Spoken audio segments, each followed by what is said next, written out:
Let's get it, 580 Sports Talk on a Wednesday. The worst, the slowest day on the American sporting calendar, the day after the Major League Baseball All-Star Game. But fear not, we've got 4 jam-packed hours of sports talk for you here on 580 Sports Talk. Today, we are with you until 6 o'clock, and we have lots to talk about. So we appreciate you being with us, whether you're listening on 580 WIBW, FM 104.9, online, worldwide at 580WIBW.com. Or if you are watching along with our video stream, we are on YouTube at 580 Sports Talk. Stream along with us. Join in the live chat if you'd like. You can also find us on Facebook. WIBW News is the Facebook page, and you can stream our live video there as well. I'm Dan Lucero. In the studio with me this afternoon is Brendan Dworzinski, and across the glass, our producer-engineer is Trenton Kraxner. A case of the hiccups, possibly, too? No hiccups. That might have been, I may have been like a quarter burp. I'm not sure. I think I was able to stifle it. We'll see how the rest of the segment goes. We have got the power trio to start things off. Spencer Dupuis will be along later on in the show today. We look forward to having him join us. We appreciate you joining us here on 580 Sports Talk. Lots of Chiefs to get to today. Some more players to hear from. 3 of the rookies spoke at training camp today. We're going to hear from all 3 of those young men. Very impressive, particularly Jaden Hicks. I think you're really going to enjoy hearing from the rookie safety out of Wazoo. Kingsley Suamataia and Xavier Worthy also spoke today. We will hear from all of them. And, of course, we will have our number 3 storyline of Chiefs training camp. We've ranked the top storylines 5 down to 1. 5 on Monday, 4 was yesterday. Today, we have storyline number 3. Good talk a little Big 12 football on today's show as well. ESPN named X Factor players for every team they believe will be a preseason top 25 team, which they include Kansas and Kansas State. But their picks were very boring. Their picks were the quarterbacks for both K-State and KU. Shocking, I know. Very boring picks. It took them maybe 2 seconds to come up with that. So we're going to have more interesting picks for our X Factors for both K-State and KU, and we'll select some X Factors for other contenders in the Big 12 Conference as well. We'll also talk some K-State with Tim Fitzgerald. Go powercat.com, bottom of the 4 o'clock hour. Fitz joins us every week for the Wildcat Wrap-Up. He will join us. We will talk plenty of K-State, get his thoughts, concluding thoughts on last week's Big 12 football media days, get his opinions on the rumor mongering regarding Florida State and Clemson in the Big 12 Conference, and so much more. You never know what we're going to get to when we have Fitz on board. He'll join us bottom of the hour.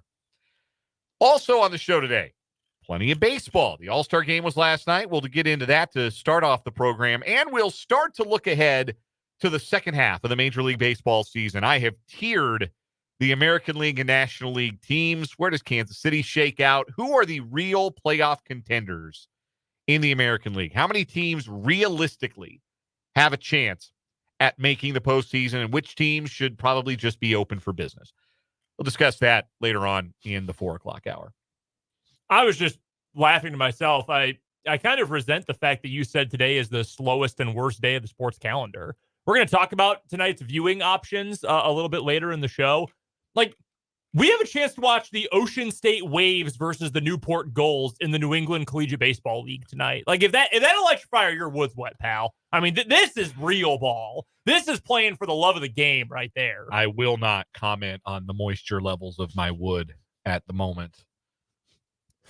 We're going to keep it moving. There's lots of other great stuff coming on 580 Sports Talk today. All the things. It's only 2 in the afternoon, man. We can't get... We haven't hit safe harbor laws yet. No, not even remotely. Got 8 close. more hours before we can get into that conversation. Not even close. We'll play a little One Gotta Go later on. We got 2 new stories on what is wrong with you. We'll have our 580 Sports Talk headlines, top of the 5 o'clock hour. It's a jam-packed show. We appreciate you being along for the ride. Again, there are ways for you to interact with the show. We have the Top City Metal Supply text line that is wide open for business. That number is 785-272-9429. No more wasting money on metal pieces that leave you with unnecessary leftovers. Top City Metal Supply will cut exact length of aluminum, steel, and stainless steel tailored to your project's specifications. Start optimizing your budget with Top City Metal Supply on South Topeka Boulevard, just north of Forbes Field. 785-272-9429 is that text line number. And you can also join us here on the YouTube live chat as well. You can hit us up on the YouTube live chat. If you are watching on our YouTube channel, 580 Sports Talk, subscribe today. All it costs you is a click. We love seeing the number go up, and we love having you join us in the chat. You can watch our live shows. You can be notified when we go live. You can also catch our archived shows as well. One thing that is actually going on tonight that is actually interesting. So the TBT, the basketball tournament, begins this weekend. KU and K-State's alumni teams both playing. They're playing each other tonight in Johnson County at JCCC, Johnson County Community College. Charity game between the two alumni squads. The K-State group even advertising that Barry Brown is going to be in attendance. I don't know that he's playing, but he's going to be there. And if you're a K-State basketball fan, I bet you love Barry Brown. I'm not even a K-State fan, and I love Barry Brown. He's one of my favorite K-State players ever. Yeah, I like Barry so a lot. If you want to go support a good cause, support some, a youth charity, and get to go see some of your favorite recent KU and K-State players, they'll be playing today in Johnson County. How about that? Yeah, so very, very cool. As they get ready for the TBT, they missed out big time by not starting tonight. They should have played a full quadruple header slate today and tomorrow because there ain't a whole lot else going on on the calendar. Not much else happening. Again, we'll get more into that a bit later on the show. But they could have exploited this little window. Maybe calling it the worst day on the sports calendar is a bit of an exaggeration, but certainly it is the slowest. Traditionally, it has been the slowest sports day on Which the is why calendar. they used to do the ESPYs on it. Yes, which did not help matters. Resolutely anti-SB over here. At least it's like, oh, well, this is sports adjacent. Right. I can put it on. I saw someone I went to high school with was at the ESPYs this year. I saw them post about it on Instagram, and I thought, how the hell did you get there? I guess they work for Gatorade. I did not know that. All right. And I thought, wow, you are like a peon at Gatorade. Scott Van Pelt every year is like, yes, I've never been invited to my own company's award show. How does this happen? How does this work out? A longer flight, I guess, for SVP from way out there from the East Coast. Anyway, it's the slowest day on the sports calendar because yesterday was the Major League Baseball All-Star Game. The American League back on the winning track after a one-year hiatus, and one of us, it's not important who, accurately predicted the final score of last night's game on this program. If you were listening towards the end of the show, we threw out our predictions. One of us said it was going to be a 5-3 American League win. It isn't important who. It was me, but that really, again, is not important at all. I'm not even sure why I bring up that I correctly predicted the final score of yesterday's All-Star game. It's not important at all. We're going to move right on past it after I mention one more time that I predicted the final score correctly of the Midsummer Classic. There were 2 outs in the game. I looked at the score bug and I went, oh, bleep, because I remembered, oh, shoot, that's what Dan picked. Yeah, when Duran's homer went out, the score was exactly 5-3. I started thinking, this could hold up. The later you get into the All-Star games, typically the less offense you see. That's when teams get their relievers in, the guys who are used to working in the short bursts. Mm-hmm. And certainly the American League's relievers were particularly dominant. They're true relievers last night. 3 perfect innings, I think, with 6 strikeouts. Like they were outrageous. Yeah. Not perfect, I guess. Clase did give up the infield hit. But I'm not going to hold that against Emmanuel Clase. No. I guess we should because it was dumb to pick the ball up. It was clearly going to go foul. They said that ball moved 37 feet and they got an infield hit on it. And I thought, oh, right. Yeah, it's about the only kind of hit you can really get off of that guy, throwing 102-mile-an-hour cutters and all that nonsense. He's unbelievable. So the American League does win. The Royals had a decent showing on the mound. Scoreless frames for Cole Reagans and Seth Lugo. Both of them had to work around a little traffic. Lugo got a big strike out of my guy, Ryan McMahon, in his inning of work with a couple of guys on. Up to 96 with the fastball up in the zone to get McMahon. So Lugo certainly working with a little bit of juice last night in his first Midsummer Classic.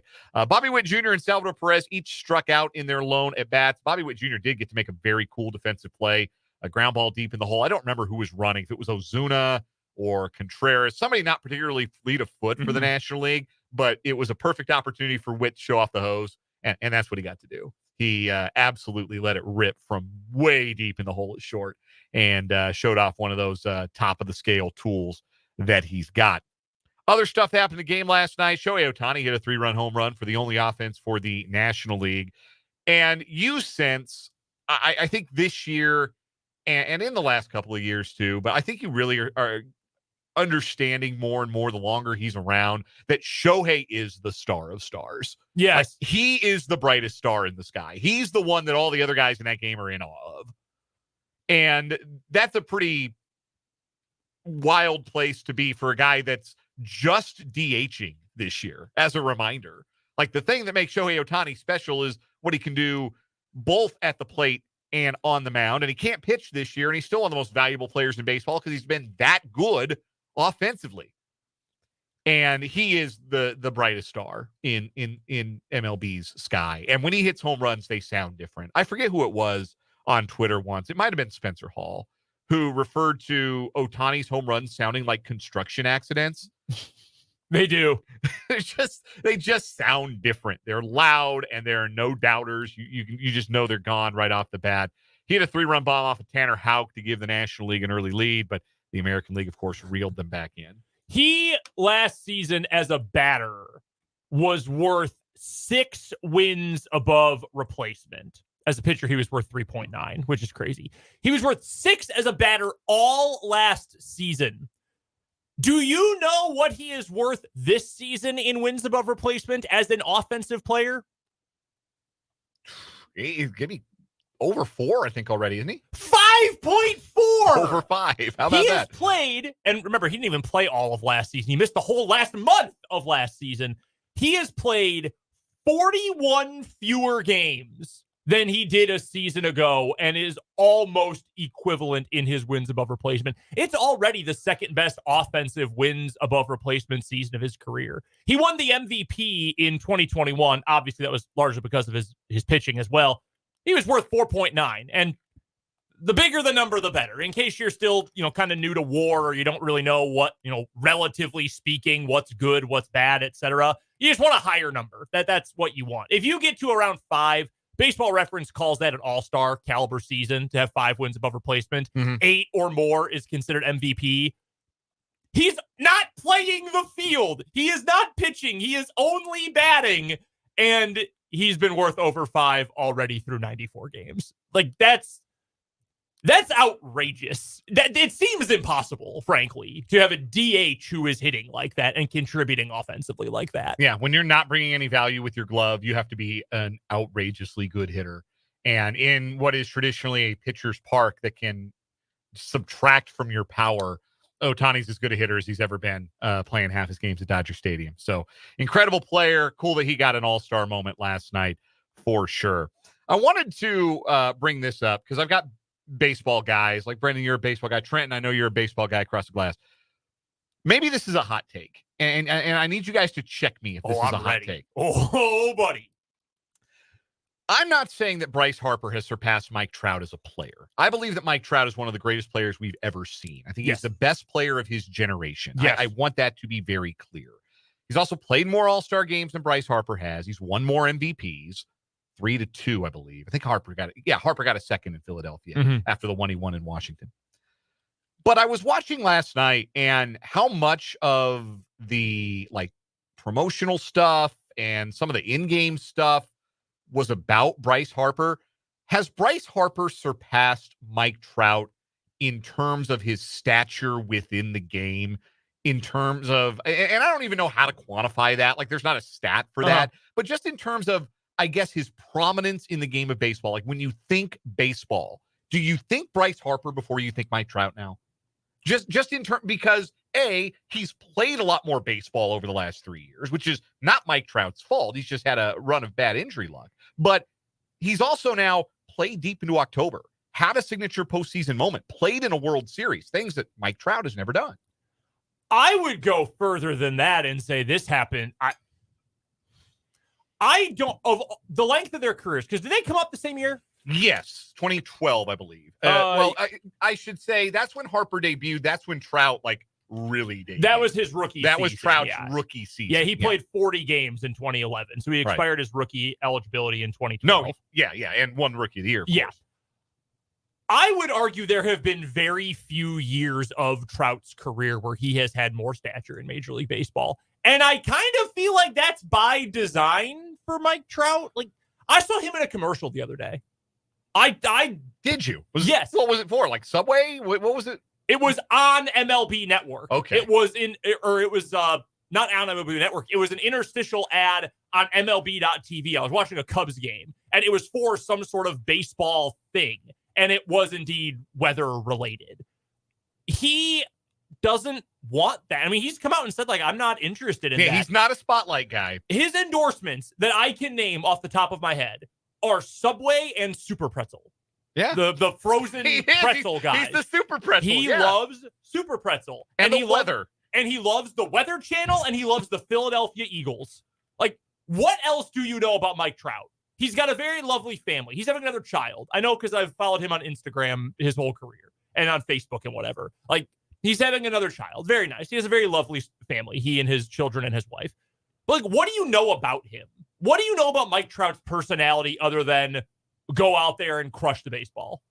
Nothing. No. Bryce Harper has always had that because he was a bigger deal prospect. Yes. Before he got drafted, Bryce Harper was famous. He got written up in the New York Times as a 12-year-old. I have this super mega clear memory. Like, it blew my mind when I heard this, that he left high school early. He left high school early to play a year of JUCO ball. So he would be draft eligible as a 17-year-old. And got his GED. And I thought, oh my God, that's what? You can do that?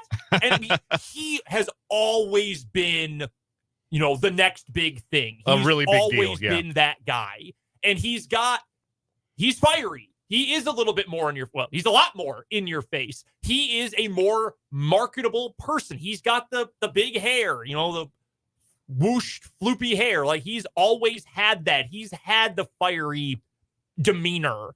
He's always had that sort of presence. And I feel like he has always, being a Mike Trout guy, I staked my claim to being a Mike Trout guy his rookie season when I still believe he should have won the MVP over Miguel Cabrera. History be damned.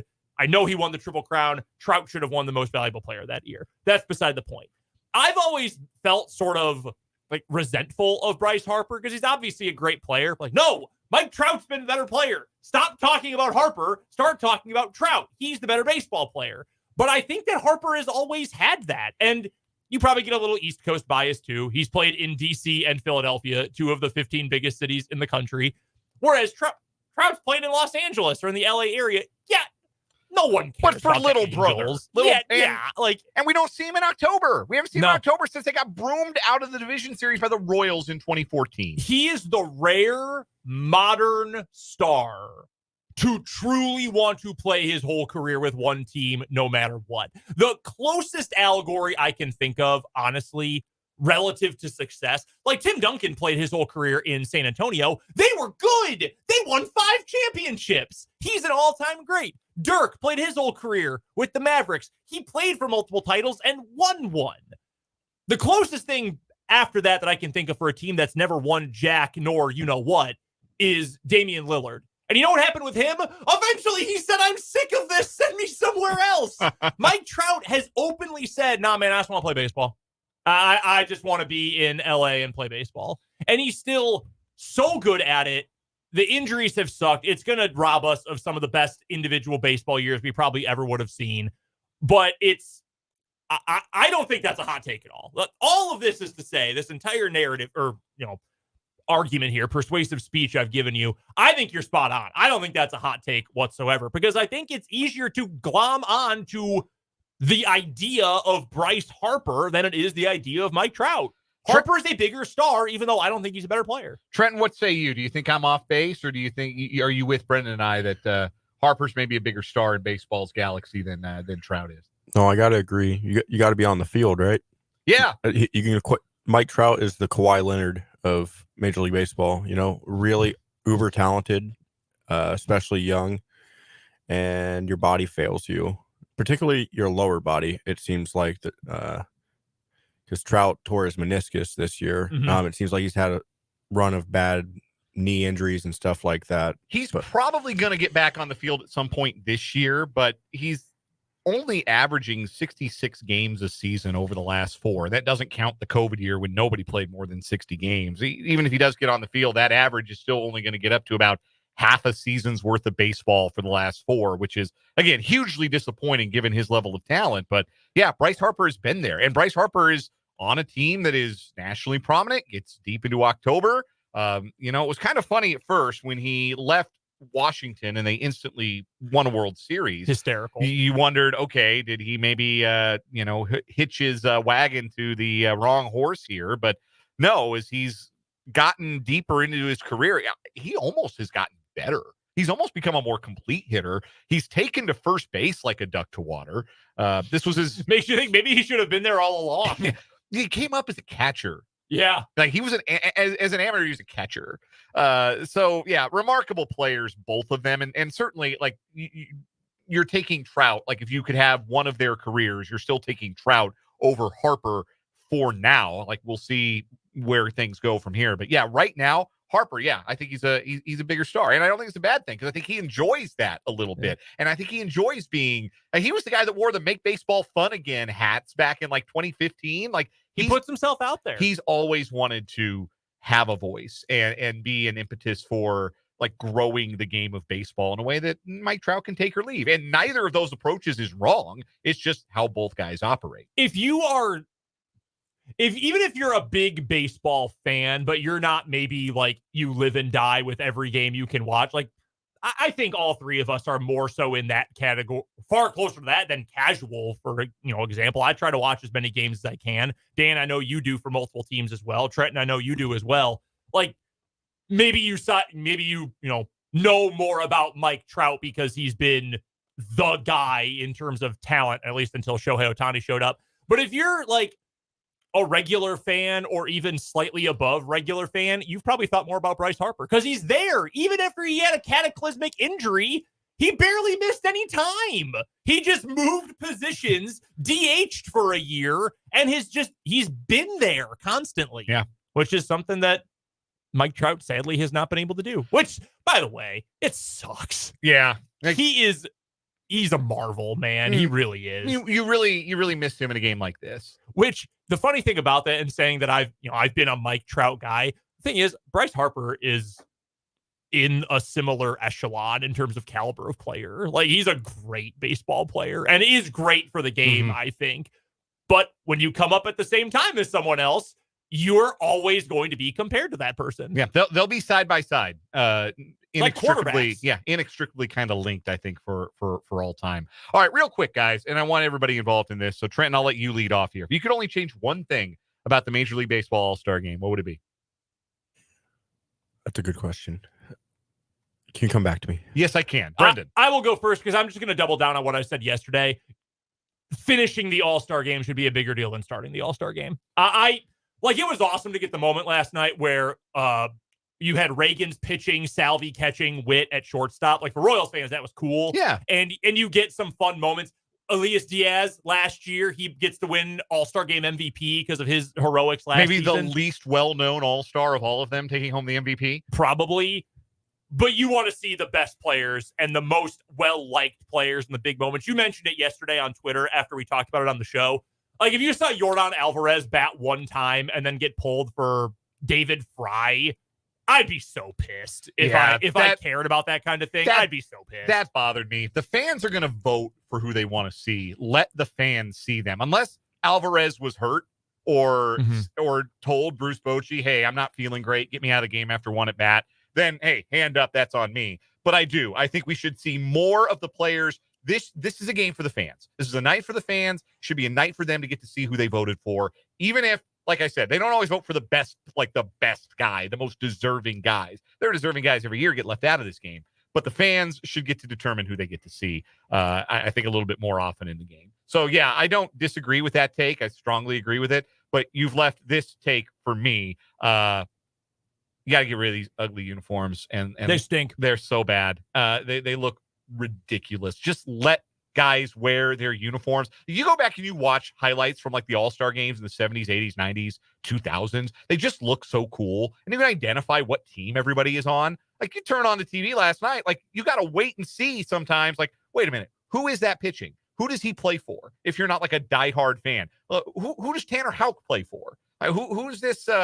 Who's CJ Abrams play for? You don't know because they're wearing these dishwater color uniforms out there that look absurd. Those like t-shirts. They looked like softball t-shirts. I hate it so much. Anyway, Trent, do you have an answer now? Everyone should get a play in the All-Star game. everyone should get in, because like the Angels didn't have a player get in last night, the Mariners didn't, and kind of the Cardinals didn't pitch. The Cardinals didn't get in.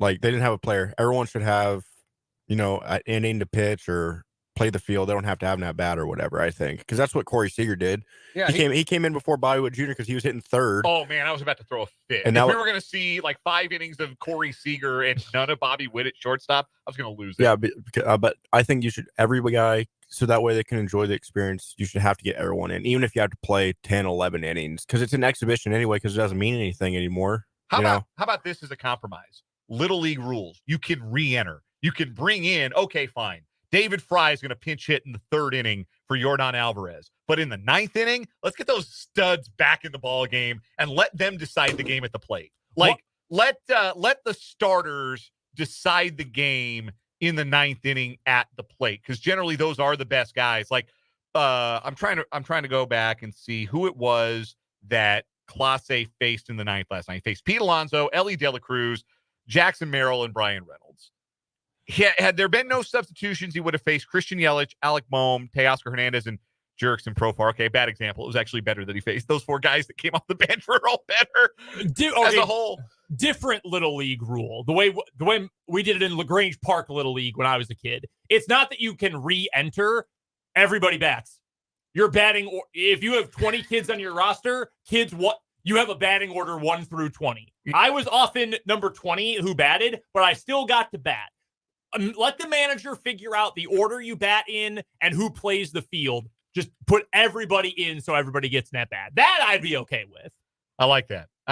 We got some things to work with. We can aspire to a more perfect Major League Baseball. Call me or I'll call you, Rob Manfred. We're going to take a break here on 580 Sports Talk, our first break of the day. When we come back, we are going to hear from Chiefs rookie safety Jaden Hicks. He spoke earlier today in St. Joe. We'll hear from him next on 580 WIBW live from the Kansas Drive to Zero studio.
like this take from RD Stu on the YouTube live chat regarding the All-Star Game uniforms, which again, unanimous in the live chat that they're terrible. They've been terrible. It started in 2021. They started doing this, wearing the All-Star jerseys in the game instead of wearing them just at the home run derby and during practice. And they've been awful looking every single year. But I like this. These weren't even the worst ones. No, they weren't. The ones in Colorado were ridiculous. The ones in Colorado in 2021 in Denver, they look like what Rob Manfred thinks streetwear looks like. Those are the ones with just the 3 letters or whatever on the side of it. Yeah, those are so bad. They were awful. My buddy has an Ohtani one, and every time I see it, I think, dude, why? Just get a regular jersey. So I like this take from RD Stu. He says All-Star uniforms should go back to the team uniforms. If you want color or flash to the All-Star uniforms, why not wear the City Connect uniforms? I really like that because I think that's a compromise that Major League Baseball will be willing to work with because they're obviously trying to sell merchandise. Yes. Right. That's why these things exist. You're trying to sell merchandise. Well, try and sell your City Connects. The only problem is you'd have color on color, which would clash and maybe make it hard to know which team was which. I liked that the one team would wear their home whites and the other would wear their road grays. But I guess those days are beyond us. Hopefully not. Bryce Harper, speaking of wanting to be a voice in the game, he said earlier this week, I really hope we go back to wearing our uniforms and not wearing these. Hey, if enough players complain, it worked with the Nike Fanatics debacle at the start of the year. It did. Complaining works. I hope that is the lesson for all of Major League Baseball players. They don't like your uniform situation, just complain and something will get done. From baseball to the gridiron, it's day 2 of Chiefs training camp for the rookies and the QBs, and a few of the rookies had a chance to speak with the media yesterday. First off, let's hear from the rookie safety out of Washington State, the 4th-round pick, Jaden Hicks. Very interesting to listen to him talk, and I think it goes to a larger point about the Chiefs secondary, which we'll talk about more later on in this show. Here's Jaden Hicks. Hey, how's camp so far? How's your first experience at St. Joe and dealing with everything that's surrounding it? Oh, it's great. The dorms are pretty cool. Seeing all the guys are all hyped up about it. Practice is going well. Very fast tempo, though, so, just getting used to that. But it's going well. A lot faster than it was in college. Most definitely. I know a lot of y'all guys are freshly out of college. Does it feel good to have that camaraderie, to feel like you're back all together at one place? Right. Me and Haddon, we were just walking out there with, first training camp. This is crazy. Good energy going around. So, yeah, it's cool to be back. What kind of get into Spags? What's it like working with Spags? Oh, it's good. Good energy guy, just trying to get ready for whatever he needs me to play. So, he's a good guy to be with. I have a follow-up to that. What do you think it is about Spags, what he likes to do that maybe matches your skill set? He likes me to, do whatever on the field, whether that's cover, in playing zone, man, in the box. So it's very versatile. Where do you anticipate lining up? Just during training camp, where do you anticipate working on this camp?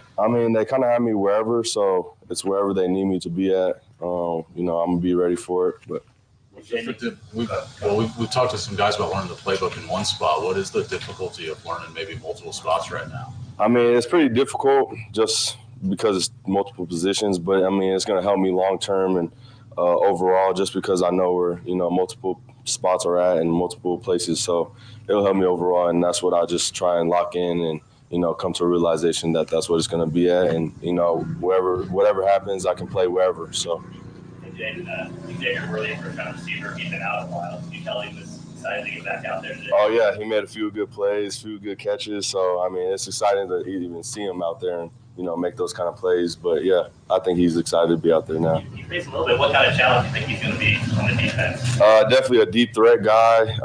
He could take the top off. So, he's going to be a fun watch this year. Do you have an expectation for yourself coming into this camp? My expectation was just to be ready for wherever they need me to, come condition. Knew that I was going to, be in this environment and, it's going to be hot out here, so be ready. Jaden, you could have gone back and played in college, right? You could have had another year or maybe even 2 if you wanted, right? Mm-hmm. What told you were ready for the NFL? What kinds of things you were? It's always been a dream to, be in the NFL, and I see my shot that was there, and the high hopes of being drafted. So, that's why I betted on myself. Were there people in particular you relied on for advice on that? Definitely my family. Yep, coaches helped me with that. just the people in my corner. I'm blessed to have those kind of people around me, and they made the transition as easy as possible and the decision as easy as possible. Any coaches in particular? I mean, Coach Dicker, my head coach, he told me, the real of it. And obviously he didn't want me to leave, but he was happy for me. He's going to do the best in his position to get his guys out. So What did he say? I mean, he was just telling me that you have a high chance of getting drafted in the mid-round. So, he told me these are the waiting options. And so I just took it for what it was. How has Coach Merritt really helped you out just with the finer details? So some guys from college, they get a little awestruck with how much detail goes into the NFL game. Oh, man, he's a great coach, very detailed guy. He makes sure our communication is on there, always up to date. And so he's just a good coach to be around, have in your corner, make sure we're all on the same page. Again, the communication is at a high level. So that is Jaden Hicks, some of what the Chiefs rookie safety had to say today at training camp. And you heard him early on refer to learning everything. And Steve Spagnuolo have him doing a little bit of everything. And it goes back to the larger point that we've made about what the Chiefs value most about defensive backs. Two things: versatility and aptitude. The ability to do a bunch of things, but more importantly, I think as importantly, maybe more importantly, the ability to learn all of those things and learn them fast. Yep. And be able to contribute early, because the Chiefs have gotten a lot of early contributions from defensive backs, young defensive backs, third-day draft pick defensive backs, and Jaden Hicks could be another one. I'm really interested to see what role they find him in, if it's a third safety, if maybe it's some slot, maybe it's some deep safety, maybe he's Brian Cook's back up this year. Fascinated to see. I would not be surprised if he doesn't really qualify as a backup.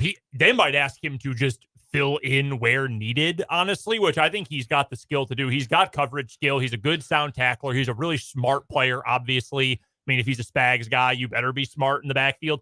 I mean, if you asked about any of those defensive backs for the Chiefs, McDuffie, Snead, not a Chief anymore, but was a Spags guy, Brian Cook, Justin Reed, obviously the guys they drafted this year. The first trait I would tell you, other than just being big, they're all super smart. Huge football IQs in that room.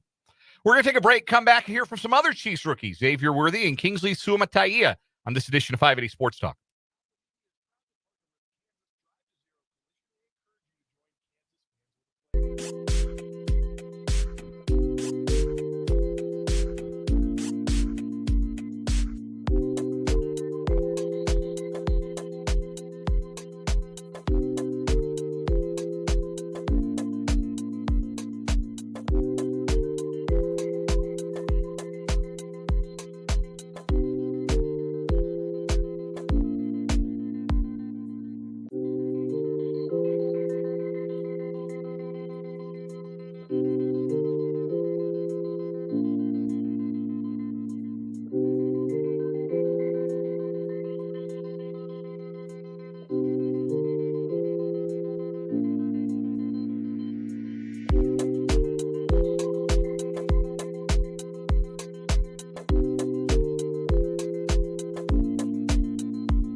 580 Sports Talk on this Wednesday afternoon. Chiefs training camp continuing. The rookies are in session, class in session for the rookies, I should say. First-round pick Xavier Worthy spoke to the media today. Here's what he had to say. How you feeling? How's the injury? How's everything going for you? It's feeling good. Working my way back in today. It felt good just to be back out here with the guys and just being able to play football again. Looked like on that first catch, maybe you jammed a finger or something, but Yeah, just a little finger jab. I'm all right. Was that a little frustrating for you finally getting out there with the kind of pads on and having that happen early? Nah, I mean, it's part of football. I know what I signed up for, so it's just good just to be able to fight through it and have the adversity to fight through it. How comfortable did you feel with the play calls and running the routes and all that? I felt pretty good. As my time off, and even when I was off doing OTAs, I took the time to really learn and to into the playbook. So ask the questions I needed to ask. They by the offensive coordinator and Coach Nagy, and I feel like that really helped me. You got the big wrap. How's the leg? It's getting better. As I go, it's going to continue getting better. So I just want to be able to be out there with the guys and keep working. Reed is known for having a stressful training camp, a challenging training camp. Did anybody prepare you for that, or how did you prepare yourself for this? I mean, shoot, it's like a college training camp. I mean, I feel like there's no better way to train for a training camp like coming out of college. So, I mean, as you said, like it's a tough training camp. So, I mean, just got to prepare for it either way. You talked yesterday about how not you were, but how you were ready to get out on the field, and how important it is to you as a number one pick to be out there and, I don't want to say prove yourself, but to show what you can do. It's very important to me. Me in college, I never missed a game, never had no injuries really. So just having that happen, I mean, like I said, it's kind of frustrating, but I got a chance to learn and get better in a different way, learning the playbook. So, I mean, it was good in both ways for me. What in particular did you do while you were out OTAs just to make sure, as much as you could, you didn't really miss anything? Like I said, the playbook, I feel like that's like the big struggle for all rookies is learning the playbook, learning the system. So I feel like just in tuning to that for me was really like the big thing, and rehabbing, of course, just to get back and be able to be out here and run. For a rookie game, you had a big play today against Nazi Johnson. Just what did you see on that, and how good did that feel to get in? It was good. I mean, there's a lot of things I have to work on that, staying tied to the DB, but, I mean, it's a good start. Patrick said earlier, yesterday actually, that there's no time to ease you into camp. Do you feel like the same way you got to go full go? Yeah, I definitely feel like it's no time to ease in. I mean, it's all go. I mean, once you're here, you're here. So I understand definitely with Pat saying and just to build that connection with him, I mean, it's going to be key here. what are your expectations for yourself, just your rookie year? I feel like just be the best me, be the best version of myself. I feel like if I do that, I feel like I'll be in a good spot. So what does that mean, the best version of yourself? What kind of player is that? Make the plays I need to make. Every ball that comes to me, catch it, make a big play after that, just being myself. Are you learning every wide receiver spot, or do you feel like you're focusing on something specific right now? I'm learning every spot. And then when you say learning the playbook, like what is your study habit process? Like how do you try and So as I go, I learn the formations first, key spots lining up, then I go learn the plays, learn the systems, then I learn everything else after that. I start with our zebra position, and then the Z to X, so I learn everything in the playbook. That's what Xavier Worthy had to say, talking about, again, versatility, lining up all over the field, learning all of the positions. Not an easy thing to do in an Andy Reid offense. How about the left tackle out of BYU, Kingsley Suamataia? He also spoke today. Here's what he had to say. Well, out here, yeah, but does this feel different than minicamp and OTAs? Oh, most definitely. It feels the same, but not really, because we're out here in St. Joe's. It's a nice environment out here, but just, we're all just grinding together, all us coaches, players, all in the dorm, and just striving for that one goal at the end of this. So it's going good. Any flashbacks in the Pro Bowl? I know that's not a big town either. Was that? Or any flashbacks to Pro Bowl just being in St. Joseph? Not really, because this is like I was driving here. I was like, I don't even know where I'm going. Like the nearest Walmart I seen it's 5 minutes from here, but it's like, yeah, Provo's a lot more people, but it's cool though. I like it. It's peaceful. So what do you anticipate just being your biggest challenge during this training camp? I'll say the playbook. That really, all of us, we're all talented guys, and that's why you're in the league, in the NFL. But it's just who's gonna put that foot forward and dive into the playbook more and really know the offense inside and out. So I'll say that would be the biggest. So that you're going to be going up against Wanye for this starting position. What's the dynamic been, with you two guys as you get ready for this starting on Sunday? It's been great. I've known Wanye, as a player. He's a great guy. He's friends with a lot of guys that I know. We're boys on and off the field. Just trying to, gain that job. But we're both just working hard as best that we can. And whoever comes out on the top, still boys. But it's business out here. So, but nothing but love for Wanye. Is there something you want to show when the pads come off that you've been diligently working towards, whether it's technique or certain mindsets you want to have when the pads do come off? I'll definitely say my athleticism, just being able to show how fast I can get off the ball, how strong I am, but just playing the game. Just having fun out there, pretty much, yeah. What have you learned so far from Andy Heck? And, BYU has the traditional offensive lineman, but just learning from Andy, what have you learned so far that you can take that you're like, oh, I've learned a couple new things here? Sure, I learned a lot of things from Coach Heck. He's a legendary guy. He's a really great coach. But a lot of the fundamental stuff down to the hand placement, he's big on that, where you place your hands, place them high, stuff like that. So that brings me back to BYU and similar stuff to what I learned from my coaches, but just putting it all together and just putting it, making my own, what I can use with it. So. Is there any pressure to be able to play right away for you? I don't think so. I'm out here. I love the game. I love playing. So just with the boys, like I said, I love being out here.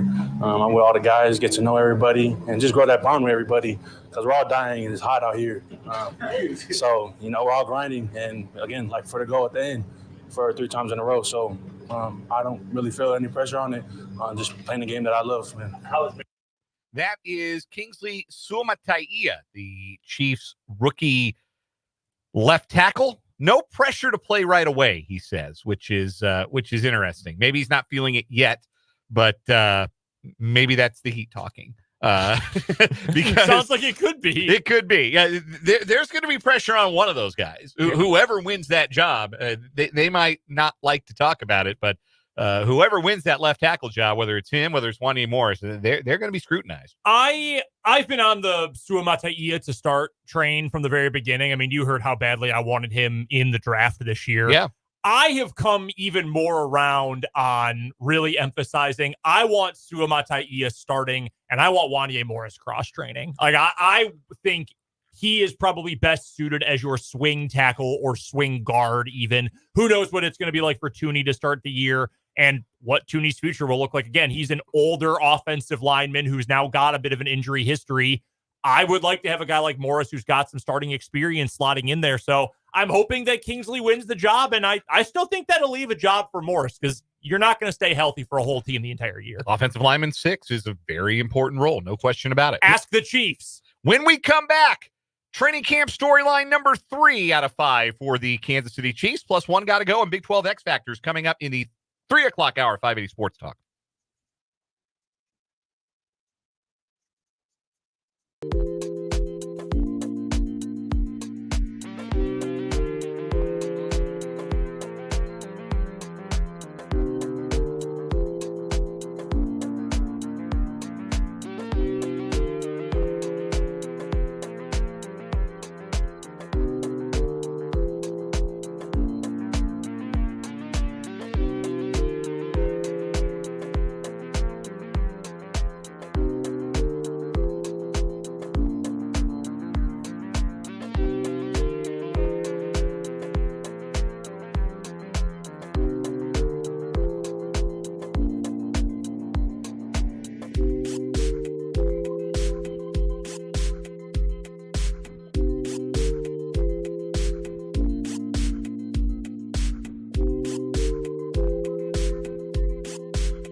Let's get it. Hour number 2, 580 Sports Talk. Dan, Brendan, Trenton, the Power Trio with you on this hump day afternoon. Hope you're having a good one. Thank you for spending some time with us here on 580 Sports Talk. Whether you're listening on 580 WIBW, FM 104.9, online, worldwide at 580WIBW.com, or maybe you're watching our mouths make these words. You can do that, 580 Sports Talk on YouTube. That's the channel. Subscribe today. All it costs you is a click. Be a part of the fray in the YouTube live chat. That's always a good time. But you can interact with us and watch us live and watch archived versions of the show on YouTube. You can also find us on Facebook at WIBW News. Great guy remembering during the break in between the hours while we had the news going. Remember that time Clay Young, a walk-on who stood 6'5", played 18 minutes at center for Kansas? I'm going to be honest with you. If you said, because I've been covering Kansas basketball to varying degrees, or following Kansas basketball for work. I think I say covering. I'm not in all the press conferences. I got to be careful about the verbiage I use. I want to be honest about representing myself. But I have been following Kansas basketball with intent from 2016 to now. If you had a Sporkle quiz, give me everybody who's appeared in a game for KU. I'm probably not getting Clay Young. Clay Young's probably a blank square for me. I'm doing walk-ons first if I get that quiz. Tucker Vang. I'm throwing all those dudes. Wow, out there. Goddard's own. James Sosinski in the final 4 minutes. James Sosinski played in Football the final player. 4. People forget James Sosinski has more points in the final 4 than the University of Missouri. But I digress. He has more, and Kyle Filipowski. Yeah, that's true. In 2000. That's a stray for Kyle Filipowski. What did he ever do wrong besides getting catfished by a Mormon woman twice his age? Okay, how about LeBron James? James Sosinski has more college basketball points than LeBron James. This is true. Is James Sosinski the GOAT? Might be. Might be. Yeah, in November of 2017, that was a Final Four team for KU. Mitch Lightfoot only played 7 minutes for some reason and was playing terribly. Doak was not, I think, fully healthy, if I remember. He still scored 17 points in 23 minutes. Bill Self played Clay Young for 18 minutes off the bench. He then played 12 minutes against Syracuse in a game that Devontae Graham scored 35 points. Do you think he had to play zone in those games? I mean, you weren't playing man. Clay Young not guarding anybody head-to-head, right? I don't know who would have been the big man for those Syracuse teams. I don't want Clay Young guarding O'Shea Brissett in the post. That's not going to end well. No. But, that's something that happened. I love stuff like that. You get that. I guess you get it in pro sports plenty too, but you really get that in college sports, especially now with the portal. That dude was on this team for 4 minutes. This dude briefly showed up and then disappeared. You do. You can almost do a college basketball immaculate grid now. Oh, you definitely could. This person played for Duke, and this person also played in the Pac-12. Where is my guy Supreme Cook playing this coming season? Pascal Chukwu was the starting center for Syracuse, and I think he was 7'1", 7'2". Yeah, I don't want that if I'm playing a walk-on guard at center. Not something I want. No. Tucker Vang, after he left the KU basketball team, a friend of mine's now wife saw him applying for a job at a liquor store in Lawrence. Okay. And that's the last I heard of Tucker Vang. Good story. Yeah. Now I want there to be a Sporkle quiz. Bet there is. Name the Kansas Jayhawks of the last 10 years. I'm going to look for this. I bet this exists. We should find it. And maybe, I don't know, turn it. If there is one, hold that thought. We'll turn it into YouTube content. Georgetown Hoya Supreme Cook. Is he still at Georgetown? Good for him. Yeah, okay. I knew there was one. This goes back to 2022. When was this published? This must have been right after the national championship, if I had to guess. Yeah. Yeah, so it goes back to post 2022. Every player who's played for Bill Self. This is YouTube content. Hold that thought. Yes, you'll get 20 minutes to name 122 players. All right, quick correction. Oregon Duck Supreme Cook now. Oh, he did move on. Yes, Oregon Duck. My bad. Good for him. Clarify that for the people. Good for Supreme Cook. all-time name. Also, alternate title of the TV show that ended up being The Bear. So, congratulations to Supreme Cook on his endeavors. I'm sorry. We'll get to the Chiefs momentarily, I promise. But I was not aware that show was a comedy. It got nominated for a bunch of comedy Emmys. I was not aware that show was a comedy. So, like, there are parts of it that are quite funny. I don't consider it a comedy. I consider it one of the most tense things on television. I was talking about it with my wife because I enjoy it. I watched first 2 seasons, thought it was great. Thought the best of that show is as good as anything I've ever seen on television. And I was excited for season 3. Also, we have a newborn at home, and Abby was telling me, that show is so tense and occasionally like loud out of nowhere that I don't know if it's the best thing to watch at night when we're trying to get a baby put to sleep. And I said, you might be onto that. Then I watched the premiere I watched first episode of season 3, which came out like a month ago. And I'm like way behind. I'm excited. I'm watch episode 1.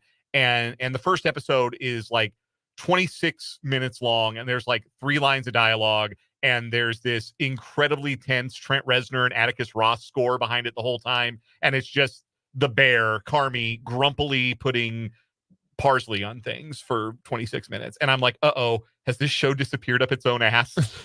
Yeah, man. When I tell people I don't get art, that's what I mean. Like, I'm not smart enough to understand the message you're trying to get across here. The reviews are not great for season 3. That's what I've seen. The reviews are not great. The reviews maybe confirm my suspicion after watching the first episode that maybe the show has gotten a little too self-satisfied for its own good and has disappeared up its own ass. I hope that's not the case. I hope to get to watch the rest of it someday, but we'll see how it goes. If not, we'll always have Forks. We'll always have Richie singing along to Taylor Swift, one of my favorite episodes of television ever.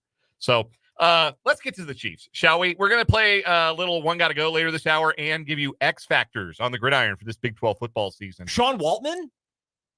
That X Factor? X-Pac.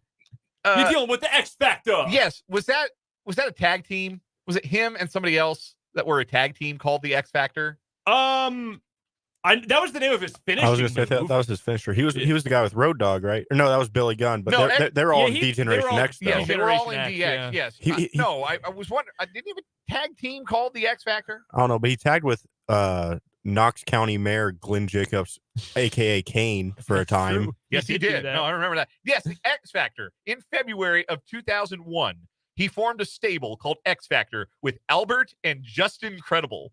And if you remember those guys, you were watching a lot of WWF at the same time that I was. Albert would go on to become the A-Train, who would go on to become Lord Tensai, who's one of the worst. The latter, one of the worst characters Vince McMahon ever created. Also, in a huge upset, we have mentioned 3 professional wrestlers from 2001, and they're all still alive.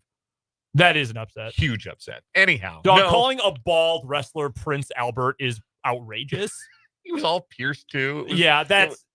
Vince McMahon was the joke. Yeah, Vince stuck around way too long, folks. At least 3 decades At too least.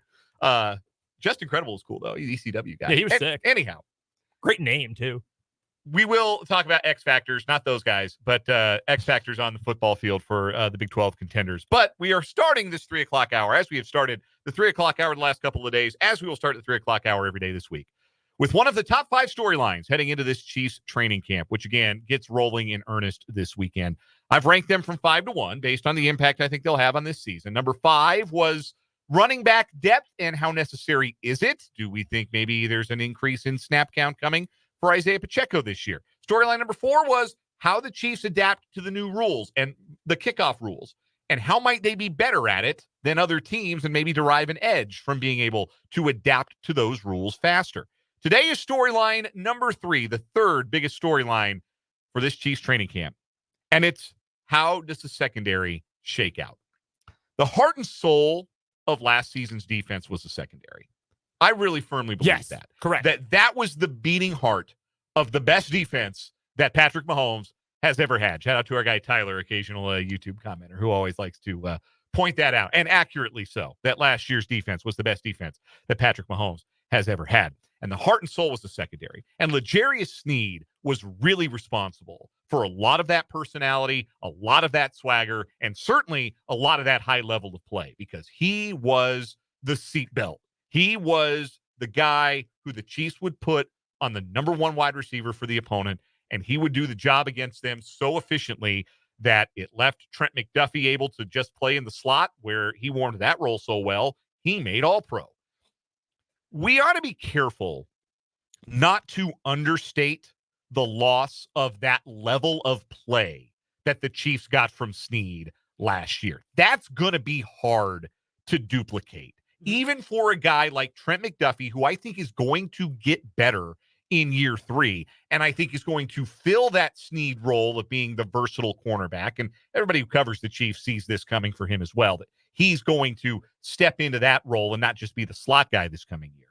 But it's going to be hard to replace that level of play, even as it's also okay with regard to Snead to be uncertain about whether or not Snead himself is going to be able to duplicate that level of play in Tennessee and how long he's going to be able to play at that level, given the injury history that I think was very clearly a concern for the Chiefs. So that's going to be tough to replace. The first question I have about the secondary for the Chiefs this year is, do they still have that swagger, that confidence?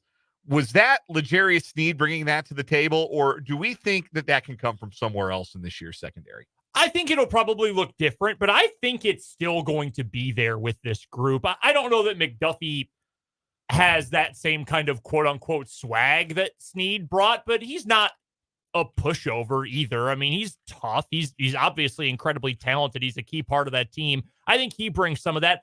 I think Watson and Williams bring at least a little bit of that to this group. Those are two dudes who, look, if you're a good press man corner, you're not generally the soft-spoken type. And I think that the fact that both Watson and Williams are at their best in press man situations is just sort of by nature going to mean they bring a little bit of that presence to the defense. And you know who else likes to talk? Justin Reed. You know who likes to do some talking with big hits, sometimes after the whistle? Brian Cook. Like, I think that is just something that has been ingrained in this Chiefs secondary. Like, if you were to build the ultimate secondary group, what are the traits that you want? You want guys who are big and physical. You want guys who take the ball away. You want sure tacklers. You want intelligence. The Chiefs have 3 of those 4 things in spades. If there's anything they don't have, it's the ability to take the ball away. They just don't do that. And last year, it didn't matter. They were shutting everybody down. They didn't need turnovers, which is kind of crazy to think about. But all of those dudes are big. All of those dudes lay the wood. And the corners specifically are willing tacklers. Maybe Jalen Watson's not a great tackler, but he's willing to tackle, which frankly is more than half the battle more often than not. And I think a guy like Jaden Hicks, I think a guy like Kamal Haddon, who I'm very interested in as well, and I think Connor all have some of that as well. Again, they're big, incredibly smart across the board. So you lose something, obviously, but Trent McDuffie's going into year 3. There's no reason he can't take on more of that. You're getting year 3 for Williams and Watson as well. There's no reason they can't step into that role more and fill what Snead left behind. It's a really promising and still so young group of defensive backs on this team, including McDuffie, who again played at an all-pro level. We can gnash our teeth and stomp our feet all we want about L'Jarius Snead having maybe been robbed of all-pro honors last year. McDuffie was an all-pro. There was no robbing him of that honor. He was the best slot corner in the NFL last year. He's back. Brian Cook is going to come back from injury, and I thought he played really good football first half of the season before he was injured. You mentioned Joshua Williams and Jalen Watson. They have made plays, big plays, in big games for this team over their first 2 seasons as pros. Jalen Watson's going to start on the PUP list. We'll see how that affects his preseason preparation, his ability, his chance to win a starting role, because there is certainly one up for grabs. Najee Johnson might have played over both of those guys last year. Yep. He's back from injury.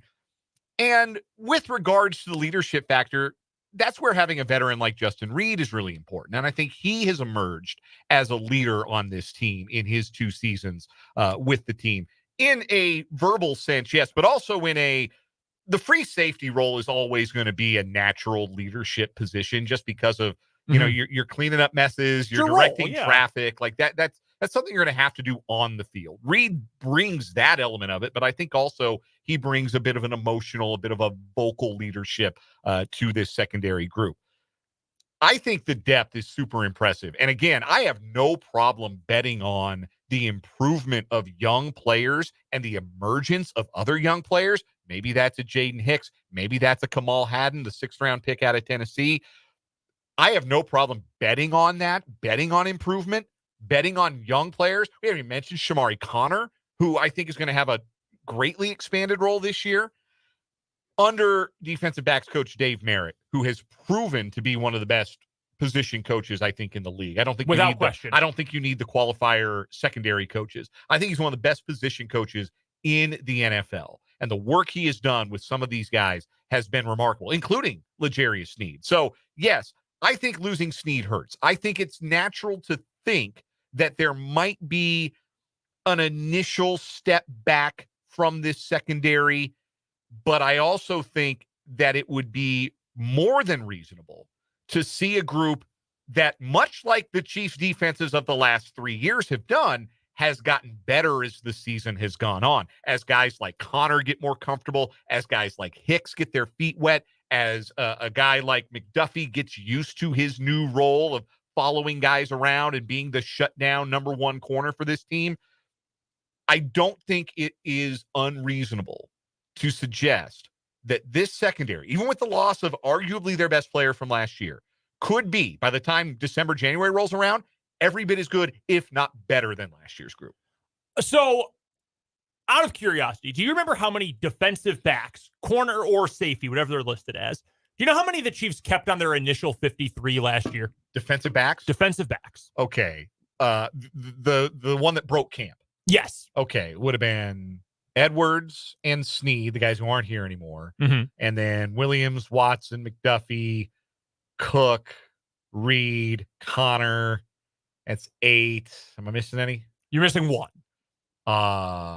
He did not end up playing any meaningful snaps, though. Okay, so it wasn't Deion Bush. No, it was not Deion Bush, in fact, which is interesting. Nick Jones. Oh, yeah, Nick Jones. The draft pick out of Ball State. Sure. So 9 last year. Who they still like. And I'm glad you say that.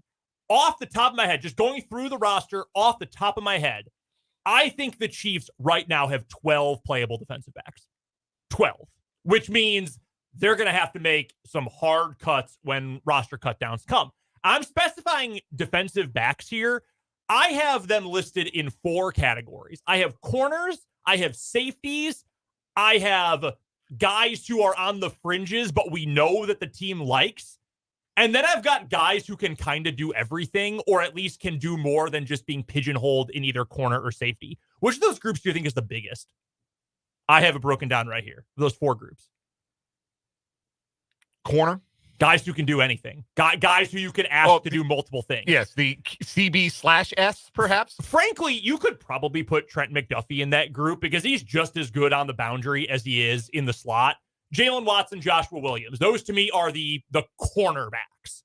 Brian Cook, Justin Reed, Deion Bush are your safeties. And I specify Bush because if he makes the roster, that's a Dave Tobe pick. He filled in valiantly when called upon after Brian Cook got hurt last year. Guy had the pick in the AFC Championship game. He snuffed out the Bills' fake punt. Yes, he did. On the idiotic DeMar Hamlin play in the playoffs. If he makes the roster, he's a Tobe guy. I've got 4 who are the quote-unquote defensive backs. Najee Johnson, Kamal Hadden, Jaden Hicks, Shamari Connor. Now, are Hadden and Hicks, are they probably something fairly specific? Maybe. Like, Shamari Connor can play in the slot or can play a safety role, very much similar to who? L'Jarius Sneed. Najee Johnson. Everybody seems to just use corner and safety interchangeably for him. Clearly, the Chiefs are willing to use him in a multitude of spots. I think Hicks can cover. I think he can play deep. I think Hicks can come up and play in the box as well. I think he's just a better version of Hadden, and I'm very interested in Hadden as well. Hadden's probably more safety-like than the rest of these guys, but I think all of them have a multitude of roles. Then Nick Jones, who you mentioned, 7th rounder, but a draft pick 1 year ago.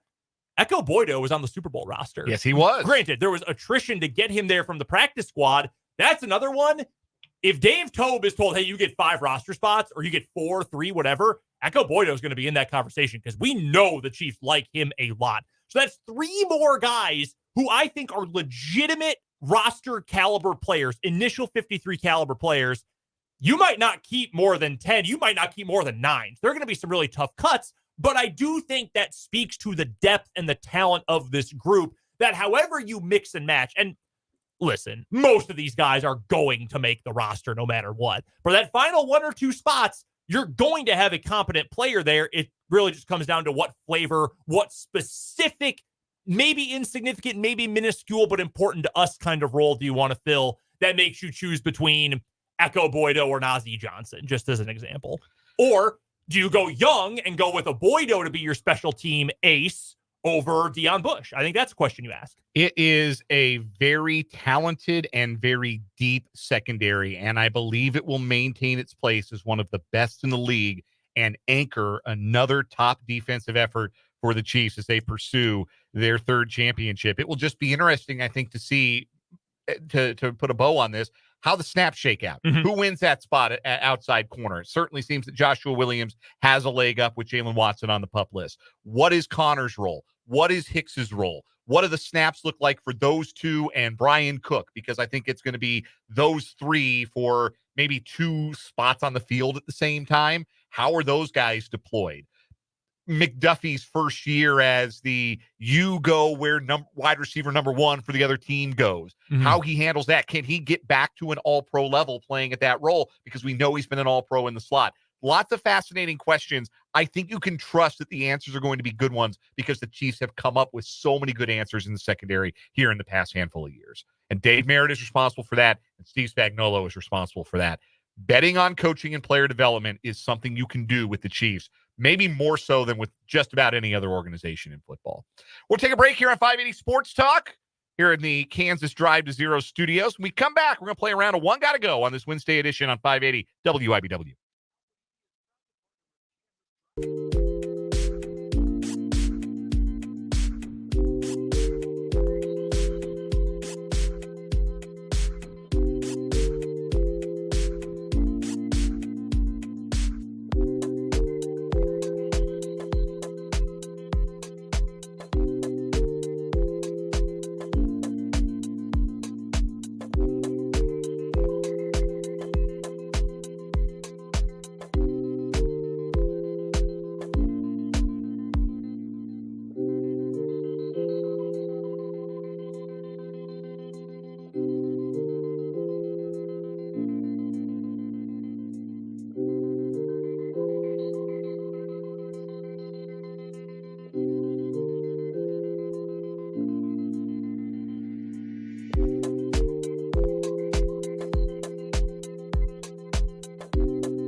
One got to go on 580 Sports Talk. I'll start with 4 of the youngest All-Stars from last night's MLB All-Star game.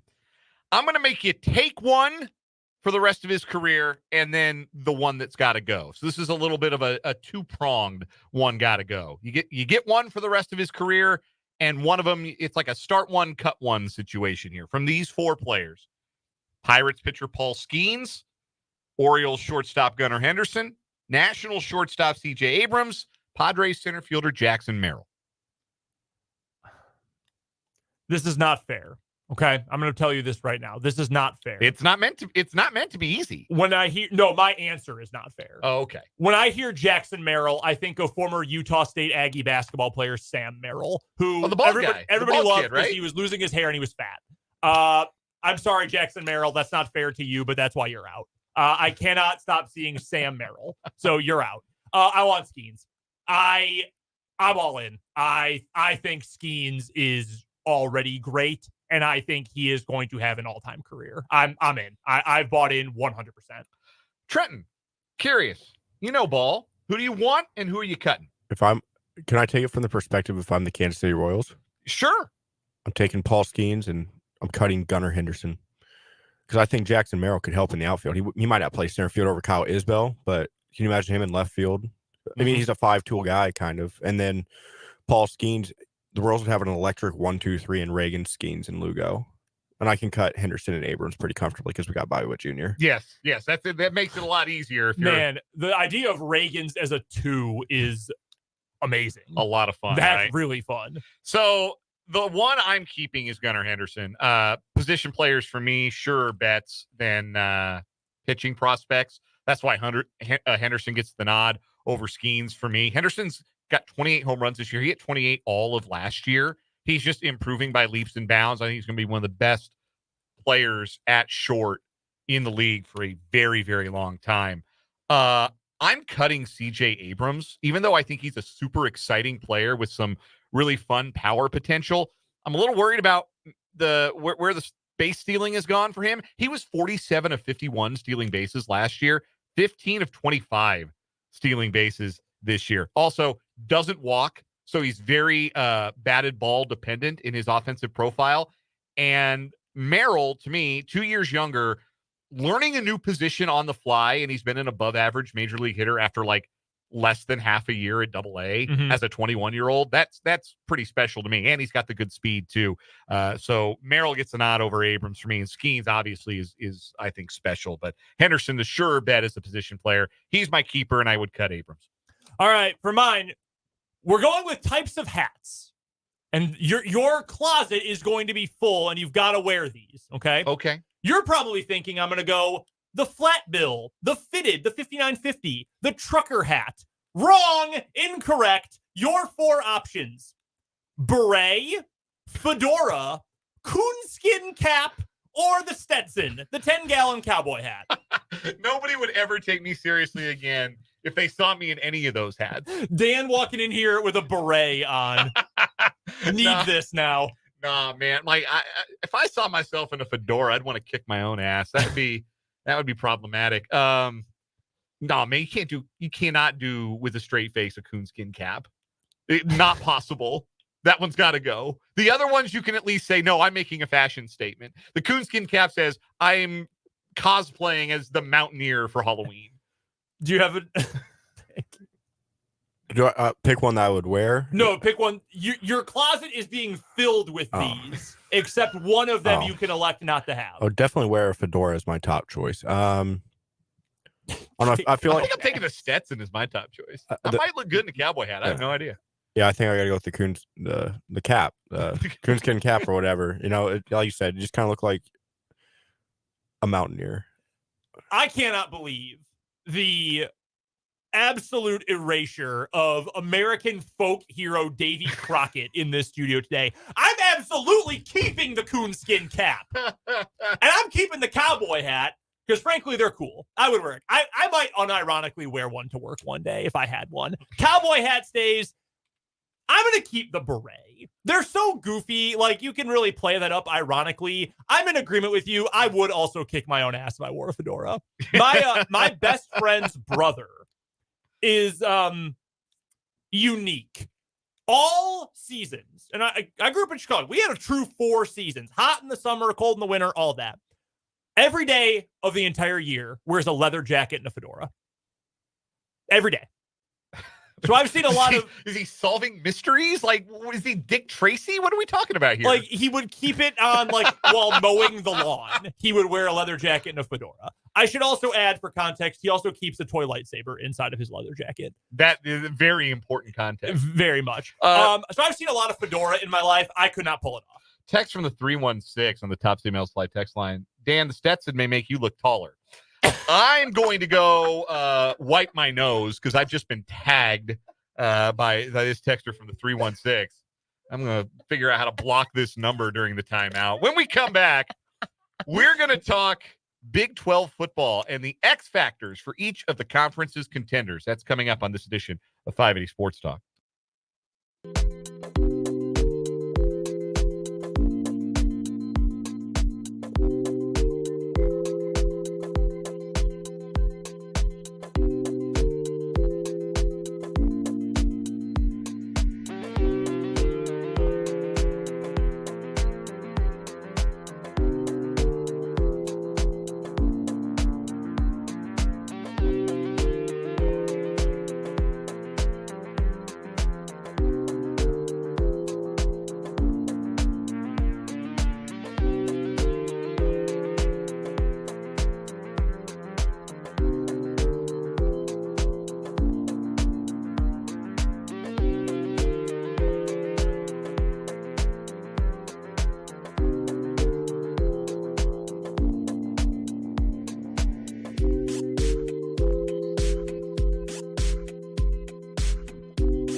A real quick point I'd like to make as we return to the show here from the 580 Sports Talk YouTube comments.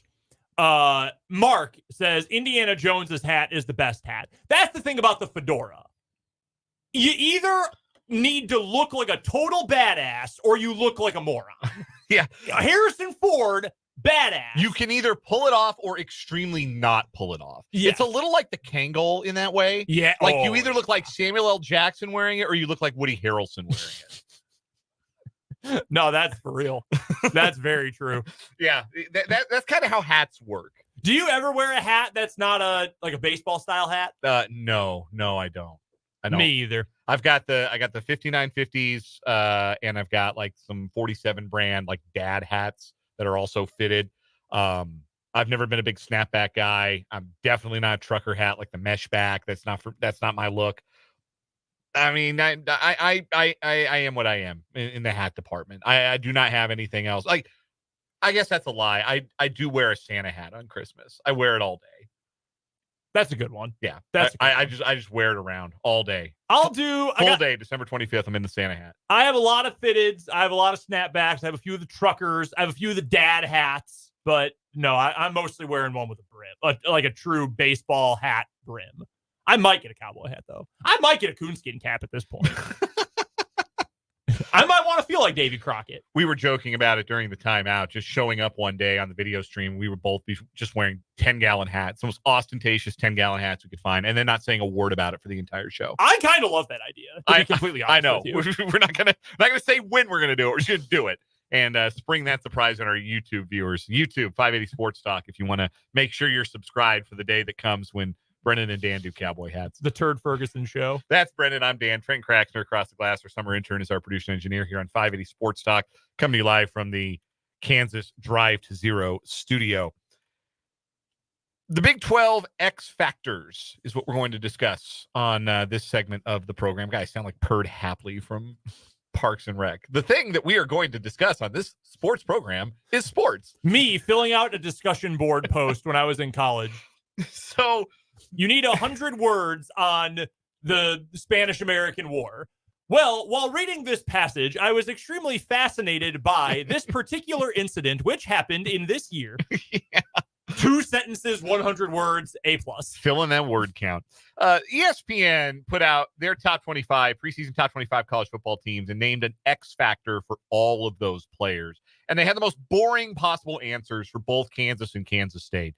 For Kansas, Jalen Daniels. For K-State, Avery Johnson. No duh, guys. I'm sure you spent a lot of time working and writing the article, but you could have spent longer than a millisecond thinking about X factors for K-State and KU. But that got Brendan and I thinking. Who are the real X factors for Kansas and Kansas State? For that matter, who are the real X factors for the rest of the Big 12's contenders as well? Well, let's start with the Jayhawks. I mean, I understand. Like Jalen Daniels, obviously, if he plays 12 games, Kansas is going to be really good. If he plays anything less than 12 games, Kansas is probably closer to 6-6 than they are to the top of the conference standings, depending on how many games he misses. Other than Jalen Daniels, who do you believe is the X factor for KU this year? So there's a few different ways I can go with this, and it's honestly, it's easy for me to not say anyone in the offense. Like, I know there's greatness on that offense, even if frankly, if you took someone from any of quarterback, running back, or wide receiver, I'm confident that they can make up that slack for however many games are out. Now, again, if Daniels is out, Cole Ballard's not leading the team to 10 wins, but I still think it's a bowl team or Isaiah Marshall, whoever gets there. And in the secondary, I actually feel very much the same way. I am going to go with Jeremy Robinson here because he is the most veteran, the most experienced, and for now, the best pass rusher this team has. You know how I'm concerned about what this group is going to look like up front. I like the guys on the interior of the defensive line, but I'm very worried about the edge rusher spots. DJ Warner, Deshaun Warner, highest ranked prospect recruit in modern recruiting service history for KU. Love the potential. Dekias Brinkley, same thing. Love the potential. By Job, the transfer from Michigan State. Love the potential. All those dudes right now are just potential. Like, By Job played 1 game last season. I think he had 1 tackle. The other guys are brand new to major college football, or college football, period. Jeremy Robinson is the veteran on that group. He's got to be good. KU needs to be able to get some pressure on the quarterback, and I think the program will be fine. He's got to step up in that role. That was the name I wrote down, too, because it was really important for last year's defense that they found a guy who could impact pass rush and get you off the field on third down. They did in Austin Booker. They need to replace that production. And Jeremy Robinson is certainly the best bet to do that. I would also give an honorable mention in this category to both Marvin Grant and O.J. Burrows. KU will have a good secondary this year. They've got 2 outstanding cornerbacks, 2 preseason all Big 12 cornerbacks. If the safeties take a step forward, we're talking about one of the best secondaries in the country. Yes. And that can mitigate some of your issues with maybe not having a veteran pass rusher or a proven pass rusher if you've got 4 guys all playing at an all-conference level behind, even if it's just 3, even if it's Grant that takes. We talked to Michael Swain. He said Grant was probably his bet for the guy who would take a step forward in that group. I've always been a fan of Burrows and thought he was capable of it too. But those guys deserve mention as well, I think. All the players at Media Day talked about O.J. Burrows. And we're like, yeah, no one talks about him because we've got Kobe, we've got Mello. Marvin was a transfer. Burrows is a dude. He's a dog. And I like his ball skills as much as I like anyone next to Bryant, honestly. For Kansas State, I'll go first here because I was also thinking pass rush. Okay. Kansas State needs to find somebody who is impactful on 3rd and long, who gets after the quarterback. And I think the most likely guy for that to be is Brendan Mott, who had 6 sacks as a sophomore, or 6 sacks 2 years ago. Mm-hmm. Eligibility is still kind of funny, and I'm never 100% sure if I'm getting it right. Yeah. 2 years ago, he had 6 sacks. Last year, he had 1. And some of that was circumstance. Some of that was like he was still pressuring the quarterback, and he can get pressure without sacking the quarterback, still impact the play positively. But K-State lost their sacks leader from last year. Khalid Duke had half a dozen. Brendan Mott has proven he can get to half a dozen sacks in a season. I think they need him to get there. I think he's plenty capable. I love the motor that he plays with. I love the energy that he plays with. I think he's got really good speed off the edge. K-State really likes their group of defensive ends. It could be that they just rotate a bunch of guys, and there's a handful of guys with like 3 to 5 sacks this year. Mm-hmm. But if there's a breakout candidate in that group, I think it's Mott. I had 2 that I had as my finalists here going with K-State. One was on the defensive line. That was Uso Sayamalu. Because I think the program did a better job finding guys as depth during this offseason. You got the JUCO transfer, whose name I cannot pull off the top of my head right now. Malcolm Alcorn Crowder. Yes, thank you, Alcorn Crowder. I like what they did, but I still don't love that as playable depth right now, beyond like long-term playable depth. I mean, should you not have Sayamalo? I think he's a really dang good player, though, and I think he's got all Big 12 kind of potential this season. I think he is going to play a huge role because if you've got that sort of power up the middle and that sort of gravity up the middle, the spine of the defense, spine of your defensive line, that is going to make things a lot easier for some of those guys on the edge to get some one-on-ones, to open up some pass rush lanes right next to Sayamalo. So that would have been my defensive pick. Offense, though, and this is kind of using Johnson as a proxy, I'm going to go with the guy that I know we both like. I'm going to go with Jace Brown because I think I like what we saw from Jace Brown last season. I think he's a dynamic athlete. I think he's got good hands. I think he can be even better as a route runner, and I think he can expand what he is asked to do in the offense in a vertical sense. I think he's got a chance to really break out this year. And the fact that he and Johnson been together for a year, same class, I think that those two have a real connection that could blossom this year. That's my pick for the offensive breakout player. And we know how good the backfield is. We know the offensive line will be quite good, even if it's not as good as it was a year ago. If you can find that true number one guy who Johnson has that kind of chemistry with, I think this offense could really take off. How about some X factors from the other contenders in the Big 12? Utah, the preseason favorite to win the league. I think they lost their star pass rusher from last year, Jonah Ellis. They had a kid, Logan Fano, who had 3.5 sacks in 5 games last year and then suffered a season-ending injury. Mm-hmm. Looks primed to explode and have a big year this year, and they're going to need that. Like, Utah's always had a dude that gets after the quarterback. Yes. Like that is a piece that they always seem to have on their defense. Fano looks like the most likely guy to be the next one. Just a sophomore, crazy talented, productive in short bursts last year before the injury. Can he be effective coming off the injury and in a larger role? If he can, this Utah defense is going to be one of the best in the Big 12. No, I think that's a really good pick. My initial thought was to go with the guy who you and I have talked about so much on the offensive side of the ball, and that's the transfer Dorian Singer. I'm all in. I think he is a really talented player. I think he is going to end up playing a major role for them because we know they're going to run the ball well. We know Cam Rising can do a bunch. We know Brant Keithy is going to be involved a whole lot. I think that having another good downfield outside option is going to play a huge role for them. I think Junior Tafuna is going to play a big role as well on the defensive line. That's what I would have gone with on the defensive side of the ball. I was thinking defensive back, but then I thought, Utah was able to hang in a Pac-12 last year that had a lot of good quarterback play. Big 12 does this year, I'm not super worried there, but I think adding another weapon in the passing game for Rising, especially after having a whole year off from competitive football, I think can help take them to the next level. I think he's a really talented player, man. I do too. I really do too. And you mentioned the secondary. They lost 2 first-team All-Pac-12 guys, one at safety, one at corner. That's going to be hard to replace. Yeah. They've got a bunch of transfers in. They hit the portal really hard for that, but going to be hard to replace Cole Bishop and Sione Vaki from last year's team. Yes. Or Oklahoma State. Who's your X factor for them?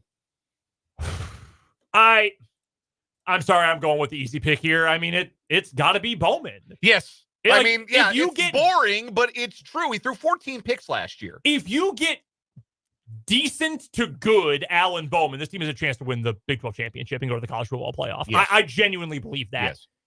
If you get Alan Bowman who's throwing 14 picks in a conference that's deeper and I think tougher than it was a year ago, this team's going to finish 7th in the league. And they're not even going to come close. They're going to be playing in the First Responder Bowl or something. Like, that is the X factor. I love Brendan Presley at wide receiver. Ollie Gordon is arguably the best running back in the Big 12. It's either him or Neal for my money. Their defense, I'm not worried about. They've cycled through defensive coordinators. They've had consistency some years.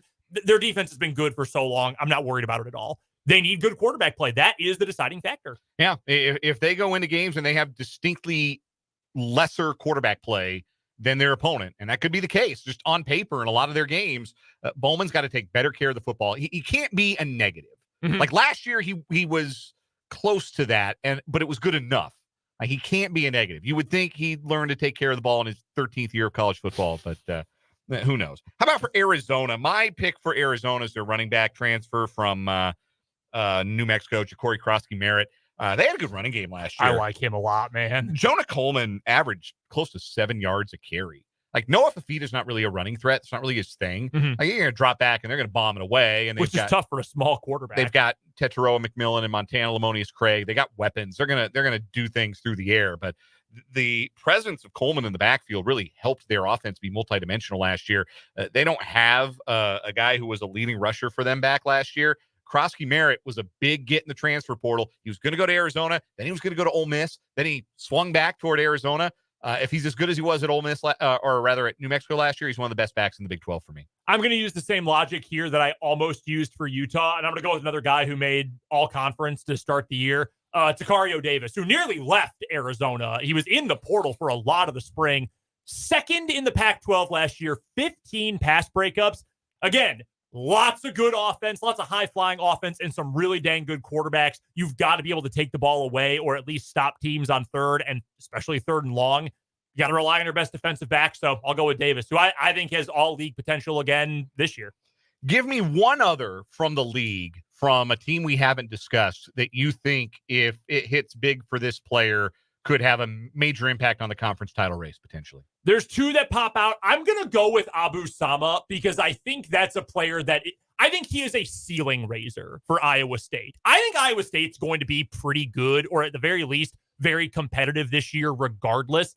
I think if Sama can take a step forward and not play like he did against K-State in every game, that would make him the greatest running back in college football history. But if he can be a 80 to 100 yards a game guy and can be a reliable threat, that makes that offense really scary. I don't think he's a floor raiser. I think he's a ceiling raiser for what I think will be a pretty good Iowa State team. I'll take the number one recruit, maybe in the country, but certainly the number one recruit for what will be one of the most talked about teams in the country. That's Jordan Seaton, who looks to be the left tackle starter for Colorado.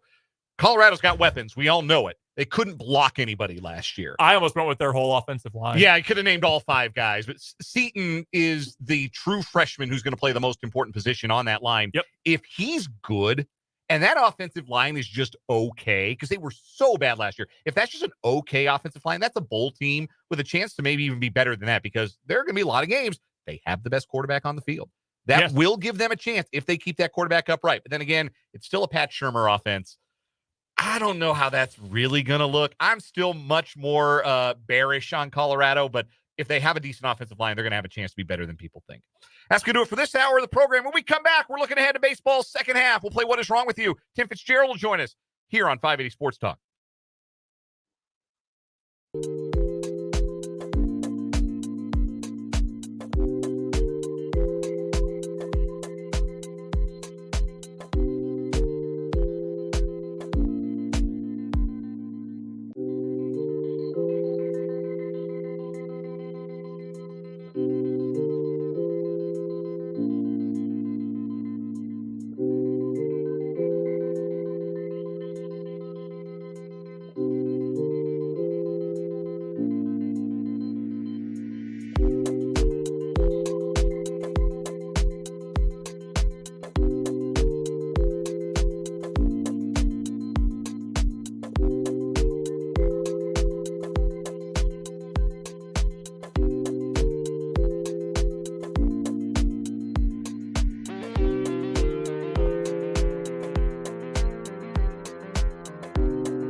Let's get it. Hour number 3, 580 Sports Talk, Wednesday edition. From the Kansas Drive to Zero studio on 580 WIBW, FM 104.9, 580WIBW.com, and live on video. Catch us on YouTube, 580 Sports Talk. Catch us on Facebook, WIBW News. Half the show down, half the show to go. We're with you until 6 o'clock this Wednesday afternoon. I'm Dan Lucero. Spencer Dupuis is tagged in for Brendan Wrzinski. We'll have the gang all here shortly, and then Trenton Craxner remains across glass on Trenton Cam. Trenton, you were eating on Trenton Cam during the timeout? Yeah, shout to the spaghetti my mom made the other night. Mom spaghetti? Vomit yes. on the sweater already? Make yes. you nervous? Really good song. A little calm and ready? I'm a big M&M fan, but yes, the actual spaghetti here, and it was really good. So. Homemade sauce, or do you go store brand? Or does Mrs. Craxner go store brand? Store brand. Okay. Yeah, but still really good, though. So hey, I I'm feel not like here to judge. Spaghetti's the kind of food that, like, if you let it meld a day, it gets better. I got a spaghetti take. It's never been one of those things where I've thought to myself, "Ah, man, I could go for a big plate of spaghetti right now." That is not my relationship to spaghetti. I would say that as well, but if it's made, I'll eat it. My relationship to spaghetti is, I mean, if we got it in the pantry and got some sauce, all right, yeah, fine. So fine, spaghetti. If you're ranking like lasagna, chicken Alfredo, and spaghetti, one to 3, and what you like, what are you saying then? Chicken Alfredo first. See, I don't love Alfredo sauce. So, like, I'm not anti-pasta here, okay? Like, I love like a penne alla vodka or a baked ziti. So good. Like, chicken parm. I don't love Alfredo. There's good Alfredo sauce. There's Alfredo sauce that I like, Alfredo sauce that I don't. I hate lasagna. Lasagna is trash. My Lasagna belongs girlfriend in the agrees with you. dumpster. Lasagna is good when it's fresh, but then Lasagna is pasta cake. Like what? Let's have cake, except let's replace all the good stuff about cake with pasta. And like, I don't like pasta like that. Like I'm not anti-pasta, but I don't like pasta so much. It's a texture thing. I can't do lasagna. Put it in the trash. One thing I'll say about lasagna is I don't like it because it takes too dang long to make. I've never made lasagna. I couldn't tell you how long it takes to make. I just remember like my parents would make lasagna, or they get those pre-made, throw it in the oven lasagnas, and it would take like 45 minutes. And I'm like, you got to make it like before you're hungry for dinner. There's a reason it's Garfield's favorite food, and that's because only a cat would eat it. Also, stuffed shells, very underrated. Okay. That's my hot This take. has been Talking Pasta. Yeah. I will say, you brought up M&M. The Italian segment for the week. I don't know if I've told you guys this before, but when I have a few adult sodas, I get into M&M Spencer Edition. Oh, my God. I could have gone my whole life without knowing that. To be real honest. We take Lose Yourself, and we try to wrap Lose Yourself when I've had a few too many. So that's Spencer. He's with us, and Trenton is across the way, and Brendan will be back with us here in just a little bit. Still coming this 4 o'clock hour. We've got 2 new stories on what is wrong with you as we try to take down the Arby's roast beef thieves. And we'll talk to Tim Fitzgerald to GoPowerCat.com. He joins us for the Wildcat Wrap-Up on the Fleming Place Wine and Spirits Hotline. Plenty of K-State stuff to talk about with Fitz later on this hour. But we're going to start with some baseball talk here on the program because the All-Star break is still ongoing. The Royals don't resume play until Friday night. They start a 3-game series against the Chicago White Sox at home. What a nice way to come out of the break. Stretch your legs, back in the home clubhouse, back in Kansas City. Should be good crowd, should be good weather, and the White Sox are in town. I know I called my shot and said the Royals were going to sweep the Rockies, and they lost the series. But boy, don't do it. I want to see a win. They need to sweep the Chicago White Sox, man. I mean, we were just talking off air that they might have 3 of their better pitchers not even on the team by the time the series hits. Yeah, the Royals are not going to face Chicago's all-star lefty Garrett Crochet this weekend. They are also not going to face Eric Fetty, who could have been an all-star. So given that break, and the Royals are giving Reagans and Lugo the weekend off too. They're not throwing either of those guys. It's going to be Waka, right? Waka, Marsh, and Singer in some order this weekend? No, Lugo's throwing. Oh, it is Lugo. It's Sunday. Reagans is not going. Yeah. Lugo's going Sunday. Yeah. Yeah. So it's Waka, Singer, Lugo yeah. on the weekend for the Royals. I never predict sweeps. Sweeps are hard. getting 2 out of 3. If you get 2 out of 3 from everybody you play, you win 108 games. And it's not a long list of Major League Baseball teams who've won 108 games in a regular season. So sweeps are hard. And even winning a series, you can't take it for granted because it's baseball. But yes, if the Royals are going to make hay in the wild card race, they need to make their layups. And a home series against the White Sox is as layup-y as the schedule will get. Before I get into what we're going to talk about here, I want to double back and make very clear. Mark in the YouTube comments has asked me not to diss Garfield, and I want to be very clear, Mark. I love Garfield. I love Garfield a lot. I used to have like the compilations, like the books. I had the Garfield books when I was younger. I love Garfield. I just don't love lasagna. And I know I have 2 cats, and they'll eat anything. So that was the genesis for that joke. This is a pro Garfield space. My chair, anyhow. This is a pro Garfield space. I just want to be clear. Anyway,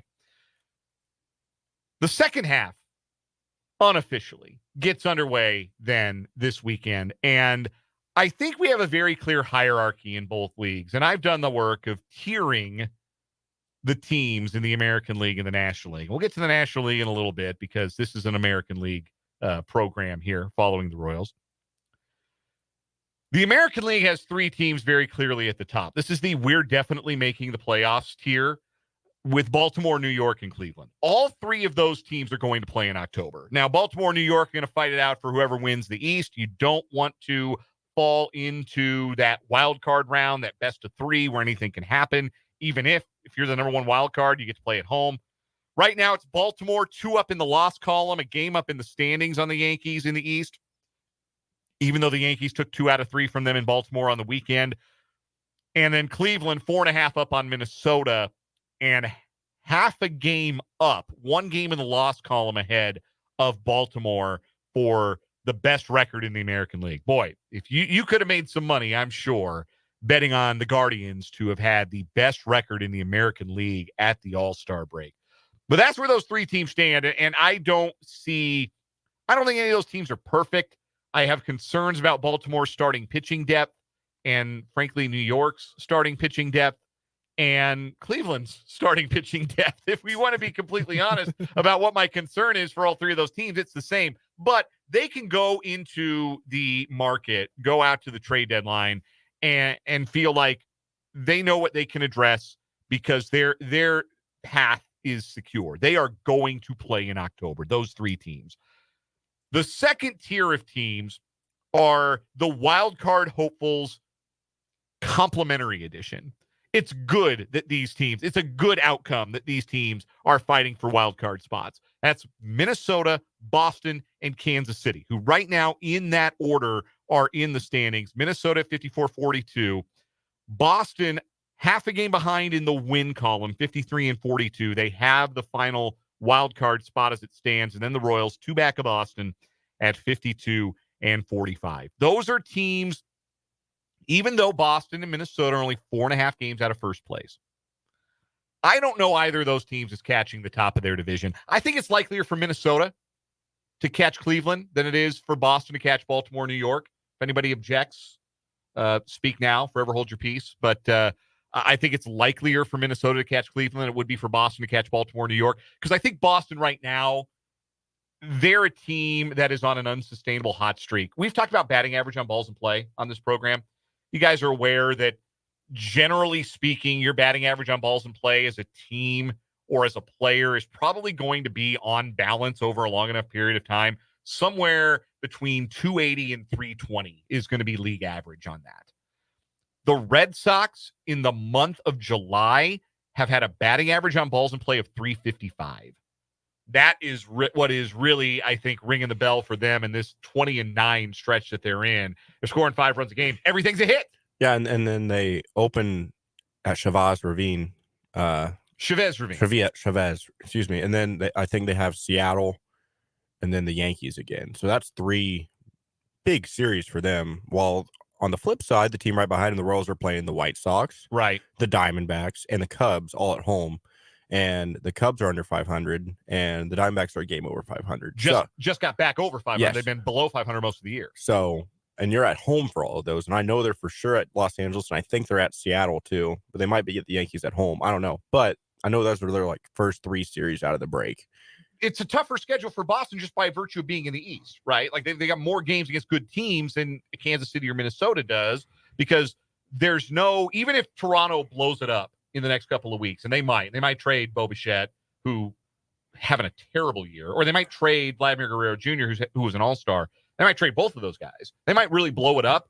Even then, they're not going to be as bad as White Sox. The White Sox. Or frankly, I think those teams are still better than Detroit too. Yeah, and I was going to say the Tigers. I just read some rumors that Scooble could be going on the move to like the Orioles or one of those teams. So the Tigers might be blowing it up too, because they're on the wrong side of the 500 conundrum. Right. Yeah, we're going to get to them in a later tier. But so those are your top 6, I think, in the American League right now, in a sense. Like, you could order tier 3 either above the wild card group or behind it, or as part of this wild card group. But I have on their own tier the one of us has to win the West tier between Seattle and Houston. And these are really flawed teams. Seattle can't hit, and Houston is running out of healthy pitchers.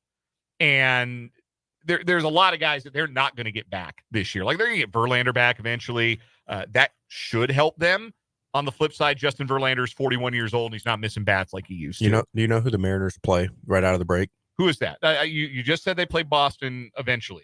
The Astros. So this weekend, there's one game between them right now. The Royals would be winning that division, by the way. They'd be a half game ahead of the division leading Mariners right now. Yes, they would. And they'd have a better they have a better run differential than either of those teams too. Like, I do think the Royals are better than both of those. So the Astros are 3.5 games back of the Red Sox in the wild card race, but they're only a game back in that division. So the Royals are head and shoulders above that team right now. Those teams right now in the standings for the wild card and stuff. So they play each other, so they're only going to hurt each other this weekend.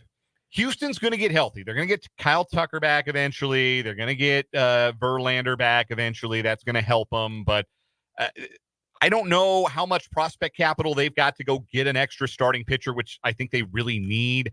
And I just don't know that they've got quite enough juice, even with the return of Tucker.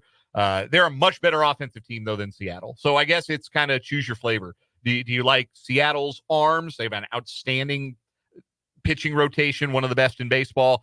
Or do you like Houston's offense to ultimately win out over 162? Either way, it doesn't feel like there's a team that is going to win a whole lot more than like 87, 88 games. I think those are two really flawed teams.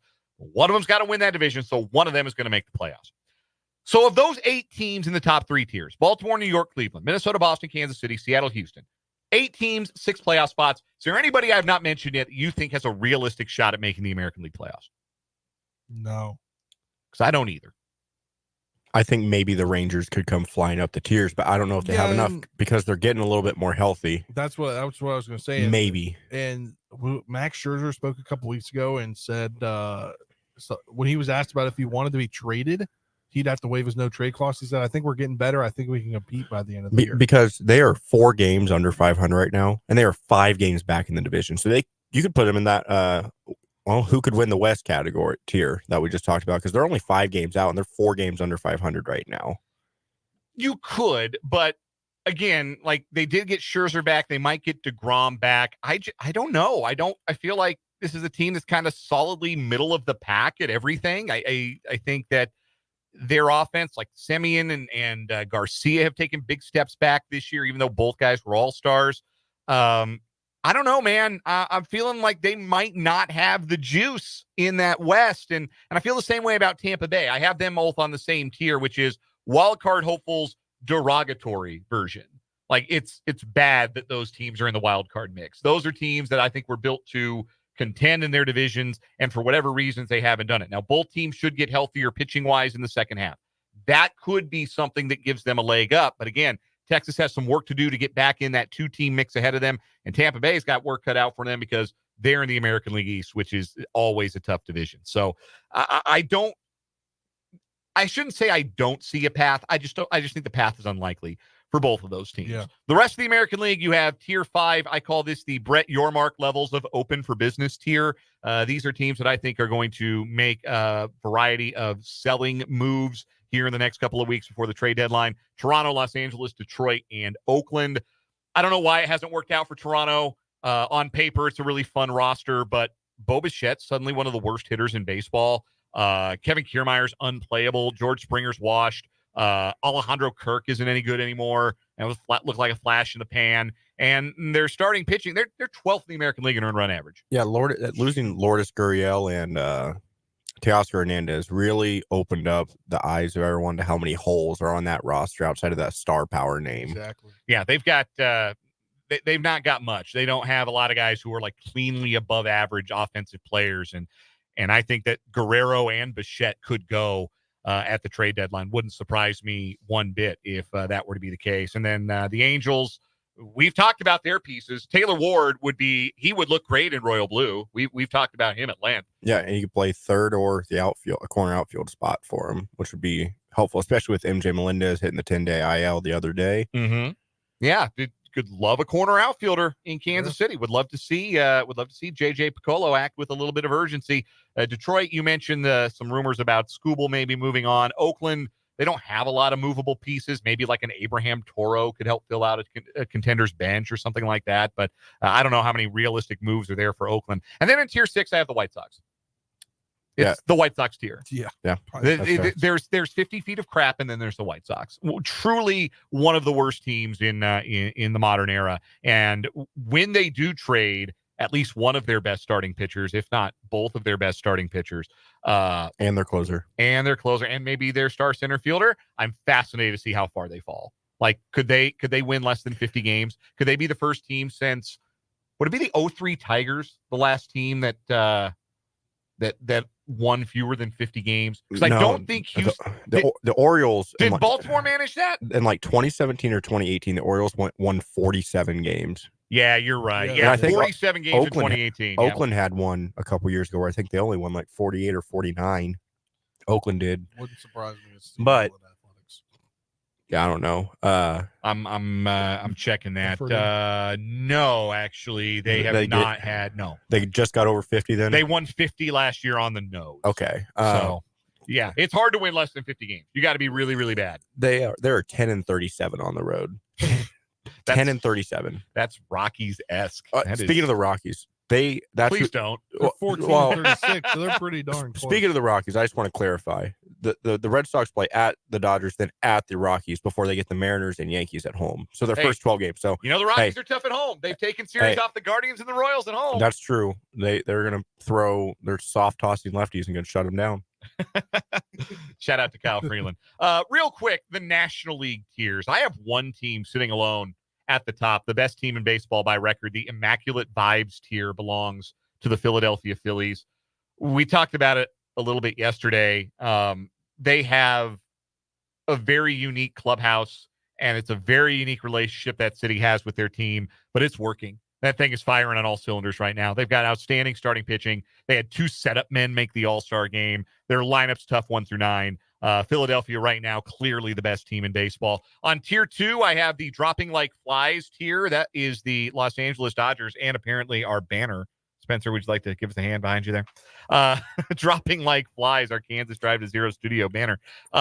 Did you see the Dodgers that post about like all the starting pitchers they have, how good that rotation was? Like Kershaw, Yamamoto, Ohtani, and like Bueller, and like or Dustin May. Like, Dustin May has a torn esophagus. Yeah, I don't know. That is horrifying. Would you say that they're in the Dropping Like Flies tier if in fact they finished before the All-Star break not 3-7 in their last 10 games? No, I think it has less to do with their record because I mean they're 56-41. They're pretty clearly the second best team and maybe really close to Philly if everybody's healthy. That's the problem. Mookie Betts is out. Tyler Glasnow's down now.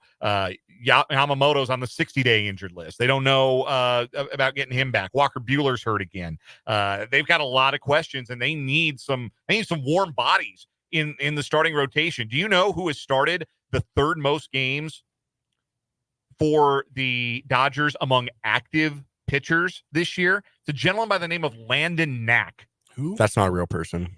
Landon, That's I'm going to do my name. Chris Berman. Landon, get the knack. My Sharona. Landon knick-knack. Knick-knack, paddywhack. Throw the Dodgers a bone. That's a terrible Chris I Berman. was going to guess Royals great Ryan Yarbrough, but Yarbs has not started a game this year, but he has thrown 61 2/3 innings in 27 appearances with a 3.79 ERA and 4.5 strikeouts per 9. What a pitcher. elite. I love Ryan Yarbrough. Remember when he was like the Royals' best starting pitcher last year? Yes, I do. Yes, I do remember that. Not fun times. Tier 3 in the National League, the capable of damage tier. That's Atlanta and Milwaukee. I think those two teams clearly a notch below the Phillies and the Dodgers, but in a 5-game or a 7-game series could certainly make a run in October. Tier 4 is the please lose your 2 games and get out of the way tier. St. Louis, Arizona, San Diego, and New York right now are the front runners for the wild card berths, the last 2 wild card berths.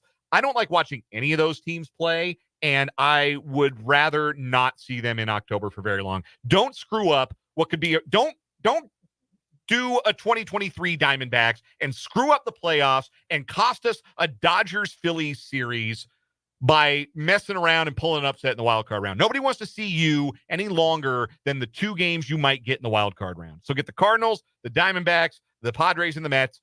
2 of those teams are going to make the playoffs probably. I hope that they evacuate quickly for everyone's, for the sake of entertainment, for the sake of a good October. Tier 5 is the fun and frisky tier. That's Pittsburgh and Cincinnati. Lots of really entertaining young players on those teams. Don't feel like they've got the juice for a real playoff run, maybe a year too early for those teams. Tier 6 is the unfun and unfrisky tier. San Francisco and Chicago, really unpleasant vibes with both of those teams. And then tier 7, that's the always next year tier in the NL. That's us, Spencer. That's where we live. The Nats, the Rockies, and the Marlins. I have a gripe with this. I think that the Nats should be in their own category between the fun and frisky and the unfun and unfrisky, as fun and unfrisky, because they're in a weird spot. Like they were in a good spot like 3 weeks ago, and then they had a tough stretch. They're only 6 games back of the wild card. They're going to trade everybody away probably that can be traded here in the next 2 weeks. Right. So but and their that's young why guys are going to be coming up. Like Dylan Cruz is sure. going to come up and make it fun. but Young guys unfrisky. coming up for all these teams that are going to be selling. I guess my point is that they are one of the 3 teams I think that is clearly intending to, and they already have with the trade of Hunter Harvey to Kansas City. Those are the 3 teams that are clearly right now already fielding phone calls. I mean, that's why I have those 3 teams grouped together. Like objectively, do they have a brighter future than both Miami and Colorado? Yes, but for now, that's the block they live on as far as the 2024 season is concerned. Those are our MLB second half tiers entering the second half of the Major League Baseball season. We're going to take a break here on 580 Sports Talk. We got What Is Wrong With You coming up, followed by Tim Fitzgerald. Go Powercat.com. But first, the Royals are coming back out of the All-Star break. They got a home game Friday night against the White Sox. We want to send a lucky listener to that game with a pair of tickets. So let's hit the DM Injury Law Royals ticket window. If you or a loved one been in a car wreck, contact DM Injury Law today and get the money you deserve. Car wreck? Remember, Mike's got this. I need caller number 3 to 785-272-9429. Caller number 3, 785-272-9429 wins a pair of tickets to Royals White Sox Friday night. What is wrong with you next from the Kansas Show on 580 Sports Talk?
Before What Is Wrong With You, congrats to Brad from here in Topeka. He's our winner of a pair of Royals tickets for Friday night's game against the White Sox. Be listening the rest of the week.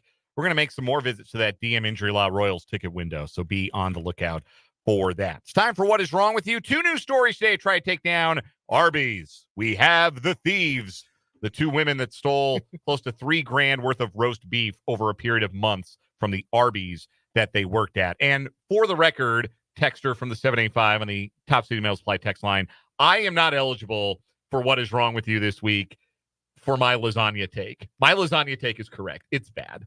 I'm sorry for those who it offends, but I am not eligible. I am not eligible for What Is Wrong With You this week. We do have 2 new stories today. I'm going to go first. We are going to Florida. What would you do if you were locked in a Walgreens for 5 hours?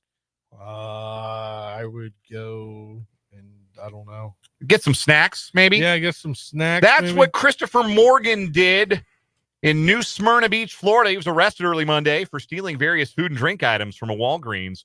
The alarm company had a business alarm going off around 3 a.m. The alarm company told police there was a man inside the store. Security footage showed the man, identified as Christopher Morgan, entering the store's bathroom at 9:40 p.m., but not leaving until 2:42 a.m., well after the store had closed. After being in the bathroom for nearly 5 hours, police say Morgan treated himself to various store items, including spinach dip, chips, Reese's and Ghirardelli chocolates, Dr. Pepper, and a pack of Newport cigarettes. That's a fourth meal if I've ever heard one. It's such a random list of things.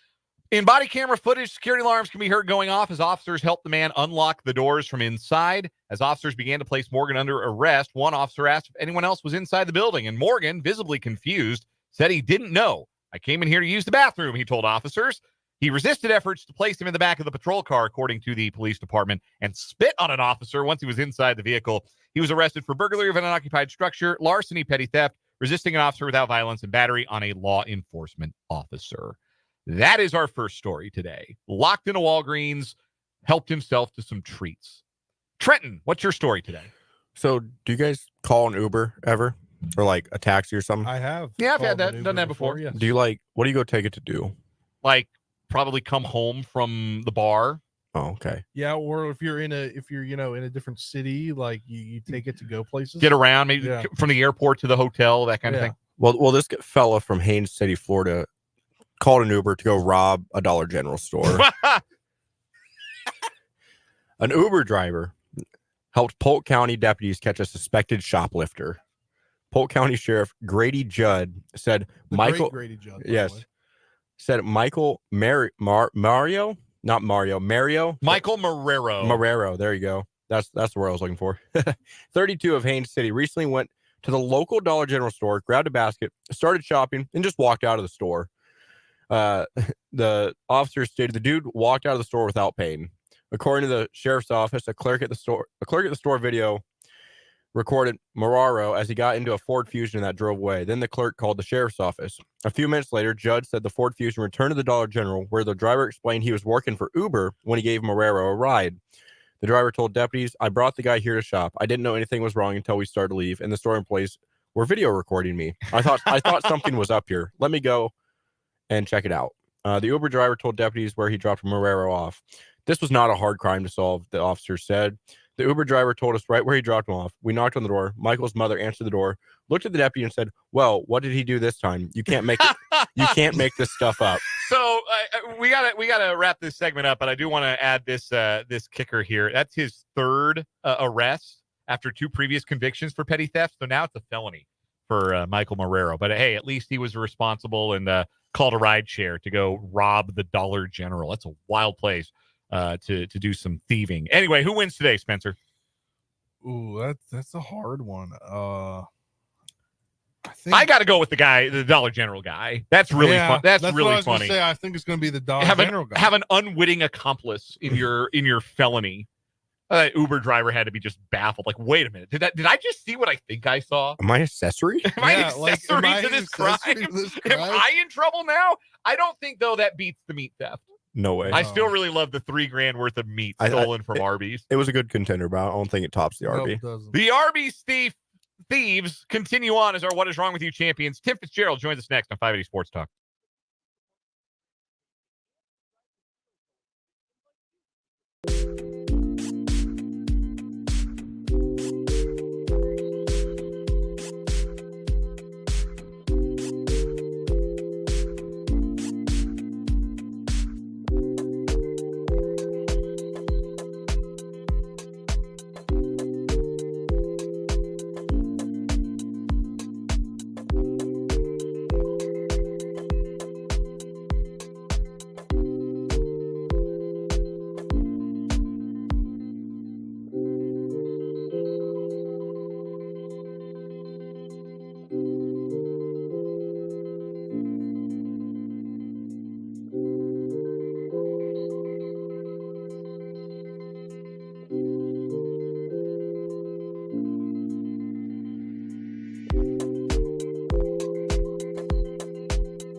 Joined on the Fleming Place Wine and Spirits hotline by the great Tim Fitzgerald, publisher at GoPowerCat.com. Follow him on Twitter at Life of Fitz and check out he and his staff's outstanding work at GoPowerCat.com, part of the 24/7 Sports Network. It's the Wildcat Wrap-Up. Fitz, how we doing on this Wednesday?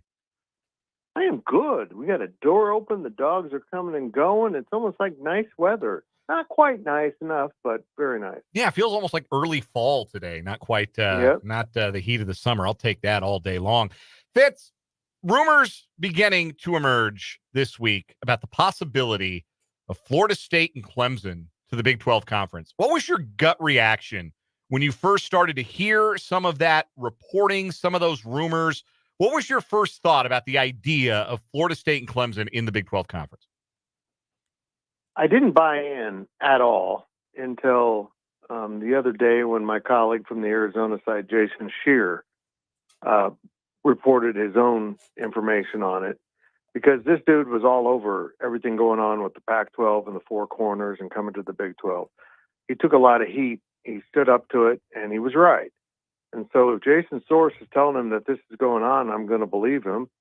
And then when someone of the stature of Brett McMurphy comes back, then a couple days later and reports the same information, it's tangible. Now, how serious these talks are, I don't know. But going back to Jason's original tweet, he said the Big 12 officials believe that Clemson and Florida State will join the conference.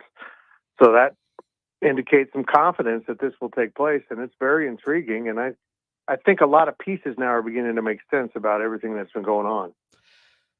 It's obvious that Florida State and Clemson, both of whom have won national championships in the playoff era, would make the conference better as a football conference. But if you add in everything else beyond just the football part of it, even though that is, I think, the biggest part of any of this, football's driving all of this, who benefits more in this, if this were to come to fruition? Is it Florida State and Clemson who benefit more, or is it the Big 12 who benefits more?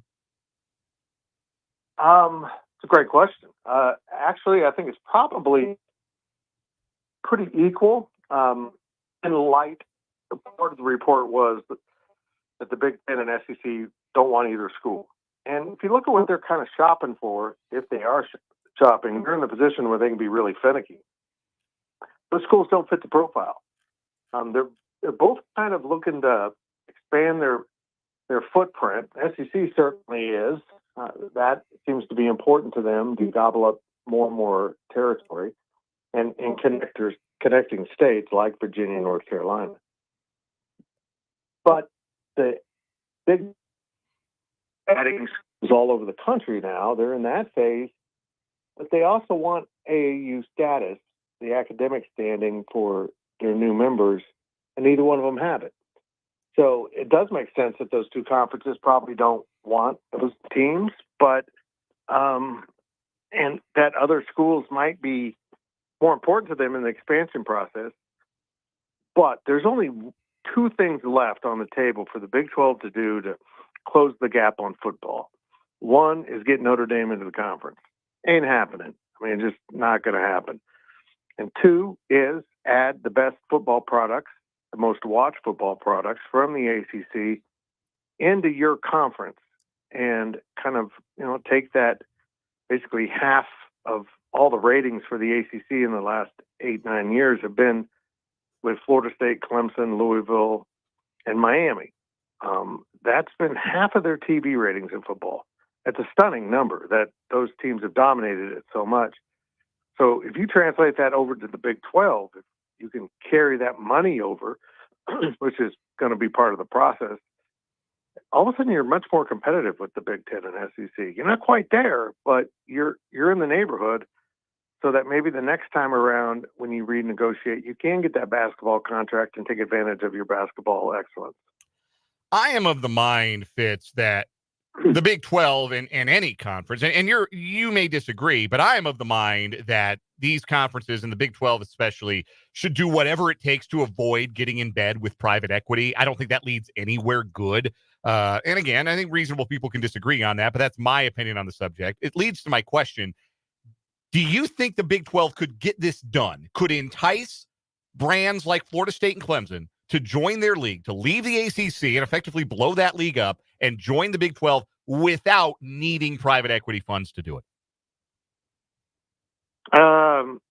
Probably not, but then again, I don't know how much money they're looking at for the naming rights. So that's what I meant earlier by all this is beginning to make sense. Because one of the things that is going to be in the Big 12's quiver of weapons here, of arrows, is the fact that if they do the private equity thing, which I kind of agree with you, it's a little bit scary, but they would have money to pay off those schools' exit fees from the ACC, whatever they would be, and free them up to make the move. And that financial hardship will probably hold them back from just leaving on their own. And, I've seen a lot of Florida State fans, we'll just go independent. Well, good luck with that. You're not Notre Dame. You're not going to pull that kind of money. So I think their best avenue is to come to the Big 12, particularly if they can come to the Big 12 as a group. So that they still have some rivalries they can stick with. But we'll see. If the Big 12 can pay their exit fees and bring them in and, not go into debt with it, sell off 10% of your conference, if I think that's what they're talking about, then maybe that's the play they need to just survive through this period and keep it going forward. We're chatting with Tim Fitzgerald of GoPowerCat.com, joining us for our Wildcat Wrap-Up here on 580 Sports Talk via the Fleming Place Wine and Spirits Hotline. Go check out Fitz's great work over at GoPowerCat.com. Make sure you're a VIP. That's the way you get all the great inside scoops on everything going on with K-State sports. Follow him on Twitter as well, at Life of Fitz. I think it's a good point you make, Fitz, there about Florida State. And, being independent now is not like being independent 30 years ago. And it's smart to, compare them to Notre Dame. One of those schools is high class and has morals, and the other one is Notre Dame. That aside, how much better does the Big 12 become, all things considered, not just football, but all things considered, if it adds two programs like Florida State and Clemson? It moves the needle. There's no doubt about it. They're clearly the best of the ACC. Their ratings show that. And they've been the best programs. And you exchange two blue bloods in Oklahoma and Texas for two really strong modern brands in Clemson and Florida State. And, there's just none of that sitting out there other than Notre Dame. There's no one you could get that improves you like these two schools. You're not going to draw anyone away from any conferences. So it is intriguing, and I'm anxious to see this play out because nobody has said it's a lock. Nobody said it's absolutely happening. They're just hopeful. They feel like it's a good win-win for both sides of this. But yeah, it's going to be interesting. Florida State can be a handful, and I think there's always some reluctance to bring on a school that may not be interested in rowing in the same direction as everyone else. I will say this. If we've gotten a little tired of Utah fans in the last few months, I don't think any of us are ready for all those fans talking about the Knowles down there in Tallahassee. No, I'm with you. I lock them in a room together, see what happens. Let's get to some actual. Oh, go ahead, Fitz. Go ahead. No, it's just once Utah gets on the field and starts playing, they'll get it. They'll understand the Big 12, and this ridiculous condescending attitude towards the Big 12 that doesn't add up. I mean, I just had someone tweet at me that nobody in the Big 12 can compete with. There was 4 schools listed, and one was NC State, and I'm like, they literally just beat them in the bowl game. I watched the Pop-Tarts Bowl. How do you deal with stupidity that deep? I mean, it's incredible. It's some fans are just absolutely amazing. Well, speaking of the team that won that Pop-Tarts Bowl over NC State, did want to get to a little K-State football here. We were asking earlier, who outside of the quarterbacks is the biggest X factor for all the teams around the Big 12? Say for Oklahoma State, their X factor is absolutely Alan Bowman. But other than that, who outside of the QBs is the big X factor, the guy who could make or break the season for every respective team? Dan and I came up with 3 names between the two of us, none of the same, all not including Avery Johnson. Who would be the one guy, or maybe one guy on either side of the ball, Fitz, who you would pick for K-State? Man, that's good stuff. What have you guys been Did you take a nap before this segment? I mean, we're just getting better at our jobs, Fitz. We've done it long enough. We're starting to get good. Yeah, 7 years, we finally figured something out. Thank God. I mean, we were all talking. It's about damn time. That's a great question. I don't know. Maybe Oakley at tight end. I mean, I like that one. If he has a breakout season, which I think he's capable of, and replicates some of what Ben Sennett did, I think that really makes the defense. It makes it really hard on a defense to figure everything out. But maybe if Uso steps up and becomes as dominating as he could be, I think that would be a huge piece for K-State that, frankly, they need. They need to dominate the middle of the defense. Uso was one of my guys. The other two we came up with, Dan mentioned Brendan Mott as sort of more of an outside pass rusher. I thought up Jace Brown as well because I think his ceiling is really, really high. I think he can really step it up in terms of what they ask of him as a playmaker and receiver this year.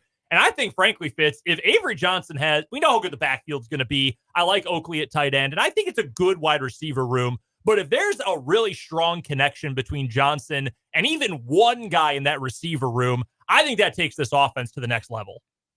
Yeah, you're right. They need a healthy Keegan Johnson. They need Dante Cephas to kind of step up and be the guy they think he is. They've got some other really good receivers. This team's going to have offensive weapons. No doubt about it. And that's why I kind of leaned into Garrett Oakley, because I'm like, if they add a really good tight end to this group, I'm telling you, I don't know how defenses will handle this.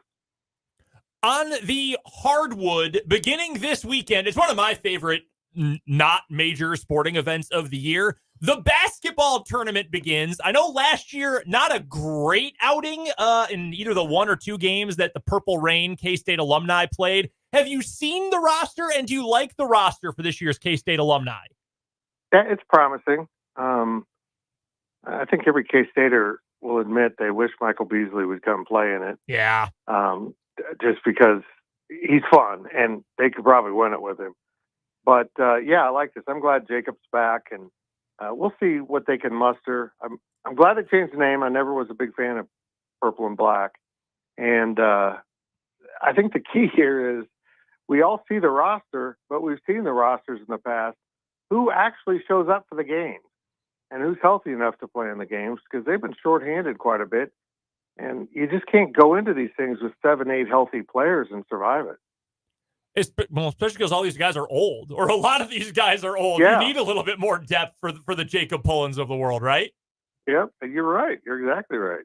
I will also add, and it's funny to say because he fell out of favor so quickly after having one of the greatest highlights in K-State basketball history. It's going to be so funny and strange to see Cartier-Jara wearing purple again and representing a K-State adjacent team. It's kind of crazy. I mean, there's a couple players that transferred. Dajuan Gordon's on the team too. He's had like 4 different alma maters. Yeah, I know. He literally went to a different school every year. So why not come back and do postgraduate basketball with the school you started with? Postgraduate basketball. They should rename the tournament that. No, that's great. That rules. Oh no, that's a tremendous name. We need to hit up the organizers, Fitz. I might pitch that. Yeah, I like it. I think this team's going to be athletic and fun if they're all healthy and ready to go. So I think there's a reason for optimism this year.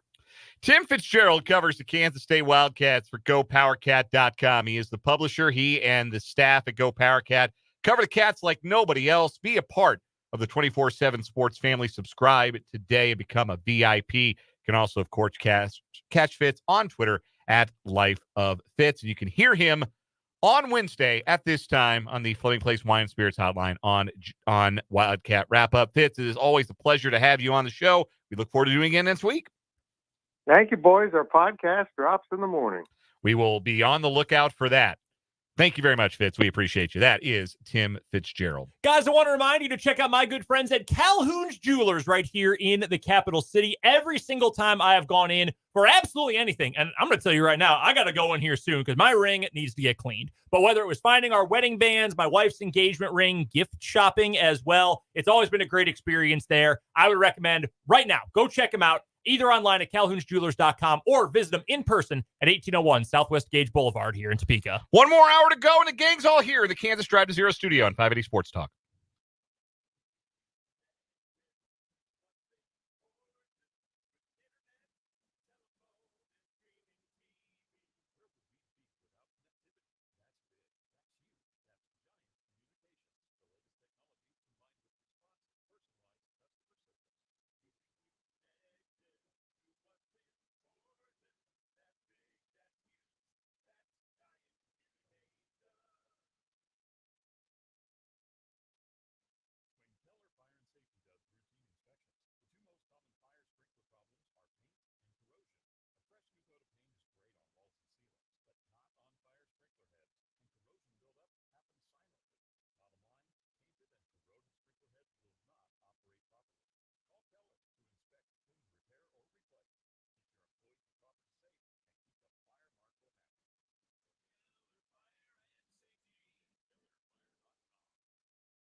Douglas County Rural Water District issued a temporary water emergency order while emergency repairs are being made at its water treatment plant.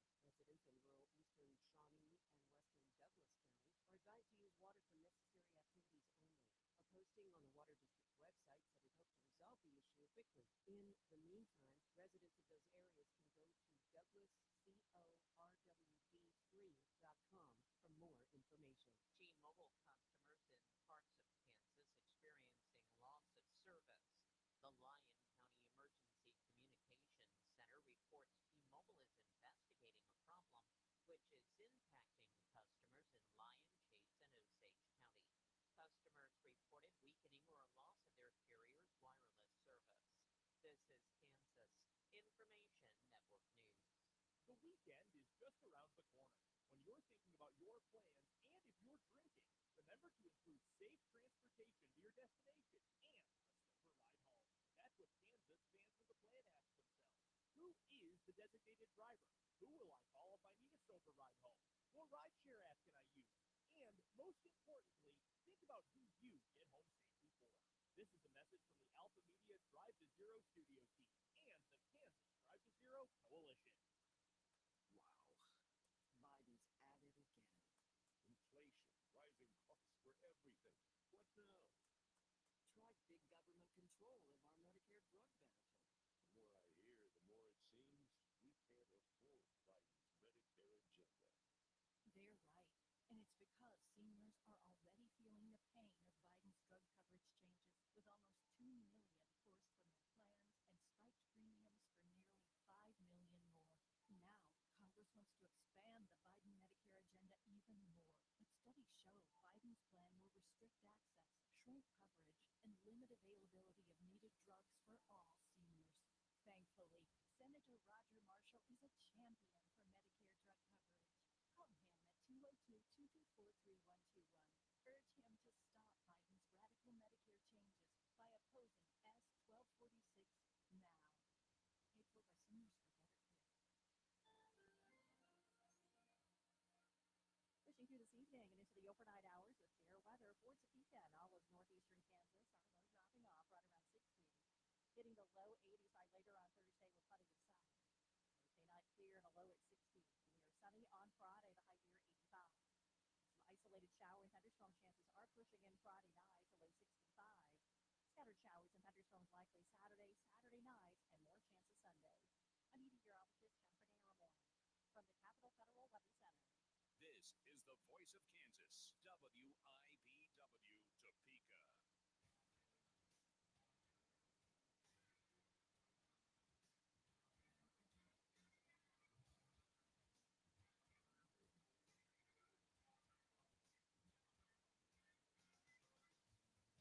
Let's get it. 580 Sports Talk, final hour on this Wednesday afternoon. Appreciate you hanging out with us. We're so delighted you've chosen to spend some of your afternoon with 580 Sports Talk on 580 WIBW, FM 104.9, online at 580WIBW.com, and on our video stream on YouTube. 580 Sports Talk is the channel, or on Facebook, WIBW News on Facebook. However you're consuming the show, we appreciate you doing so. Thanks for hanging out with us. We got one more hour with you today, and the gang's all here. Dan Lucero, Brendan Dworzynski, Spencer Dupuis in the big box, and Trenton Craxner, our summer intern across the glass. In the small box. We have packed literally in the small box. We have packed on into the a video USPS stream. crate. And in the control room is our producer engineer. Are you finished with the spaghetti, Trenton? Wait, I had to step out for a minute. You were eating spaghetti? On camera, yes. He walked back. So Mom he came in here to spaghetti. talk to us. He came in here to talk to us, and then he walks away, and then he goes into that side of the studio with spaghetti in his hand, and I was like, "What in the world?" Oh man, that is the second funniest food on the air moment in the history of the show. We're gonna do this story, aren't we? Only next to Dan, with the microphone on, eating pork rinds. Yes, he was at this mic right to my left, closer to the camera. So we came back from a break, and I was snacking on some pork rinds during the break, as one does, and I was gonna eat another one. We came back from the break. I forgotten that I had my mic on, and I thought I could eat a pork rind quietly. Have you ever tried to do that? It's not possible. It's not possible. Is that why I'm surprised you thought it was. Is that why I don't see any food in the studio for you ever? Yes. That one a sole triggering event? moment. Yes, that was Jake is not a person who gets mad very often, specifically like in the context of our show or our realm. Jake gave me this look while Dan is over there munching on a pork rind like he was about to yell. I've never heard him yell. But he looked at me like, are you kidding me right now? He's never let me live that down. I think it was like, it wasn't long ago, about 6 months ago, he randomly texted, hey, remember when Dan was eating a pork rind on the radio live? Everybody heard it go crunch. It did. So loud. Looked over. Was like, I couldn't believe how loud it was. I thought maybe just a little nibble. No, man. Those are good pork rinds. Once I popped, I couldn't stop. Once I popped, I couldn't stop. So, Trent was eating on the spaghetti. We were talking while you were gone, Brendan. Rank these pasta dishes in order, most to least desired. Chicken Alfredo, spaghetti, lasagna. Oh, that's like adding a third party to Sophie's choice there. Like, oh my God. All right, so what were my options here? Chicken Alfredo, spaghetti, lasagna. Spaghetti. I need a visual here. Or lasagna. Man, I like freaking Stark- Garfield the cat. I love lasagna. It's Stark.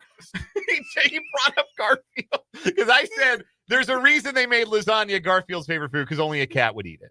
Wow, what a horrible take. So Awful. Brendan loves lasagna. Dan hates lasagna. I like lasagna. I like lasagna as well. The single best thing I've ever eaten in my entire life was a plate of lasagna at a restaurant in Rome. I'm going to start a group chat called Correct Opinion Havers on Lasagna, and it will only be me. I will be the only one who's invited. Laban doesn't like lasagna either. I was the only one from the old crew who did. All right, spaghetti's cut. Spaghetti's a free agent. See, toss it. My take on spaghetti was that I have never been like, man, I could really go for some spaghetti right now. Spaghetti's always been like, oh, is that what's for dinner? All right. I like spaghetti. Yeah, I like it. It's not an anti-spaghetti take. It can be very satisfying, but it's not like, man, I am so excited for spaghetti night. Right. No, correct. Also, when you're making spaghetti at home, it's such a long process of actually like cooking things, right? No. Wait a minute. Wait. No. If you're making it the correct way here, you gotta get some ground beef. You gotta shape them into little balls. Make meatballs. Okay, so you're like actually cooking. Yeah, you're trying to do like spaghetti and meatballs, like Lady and the Tramp ass plate of spaghetti and meatballs. Like I had meatballs the other day that came from a freezer. Okay, I grew up with my dad. If it's part of his culture, we can't say anything about it.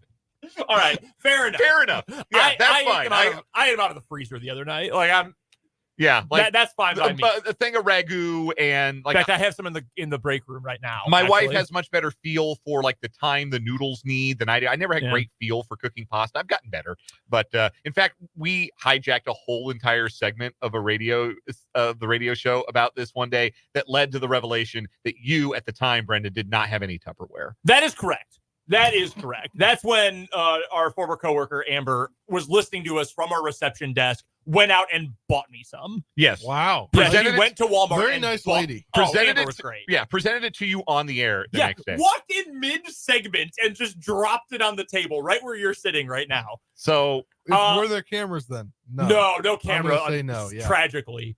was a Lasagna great starts, chicken Alfredo on the bench, spaghetti gets cut. Okay, I would swap spaghetti and lasagna. I love chicken Alfredo, but for me, Alfredo sometimes it's a little watery, sometimes a little too thick. Yeah, the sauce is hit and miss. I for like me. a thick Alfredo. I know that's like not Italian at all, but I like a thick Alfredo. I'm but a big lasagna Alfredo untouchable to me. That's number one with a bullet.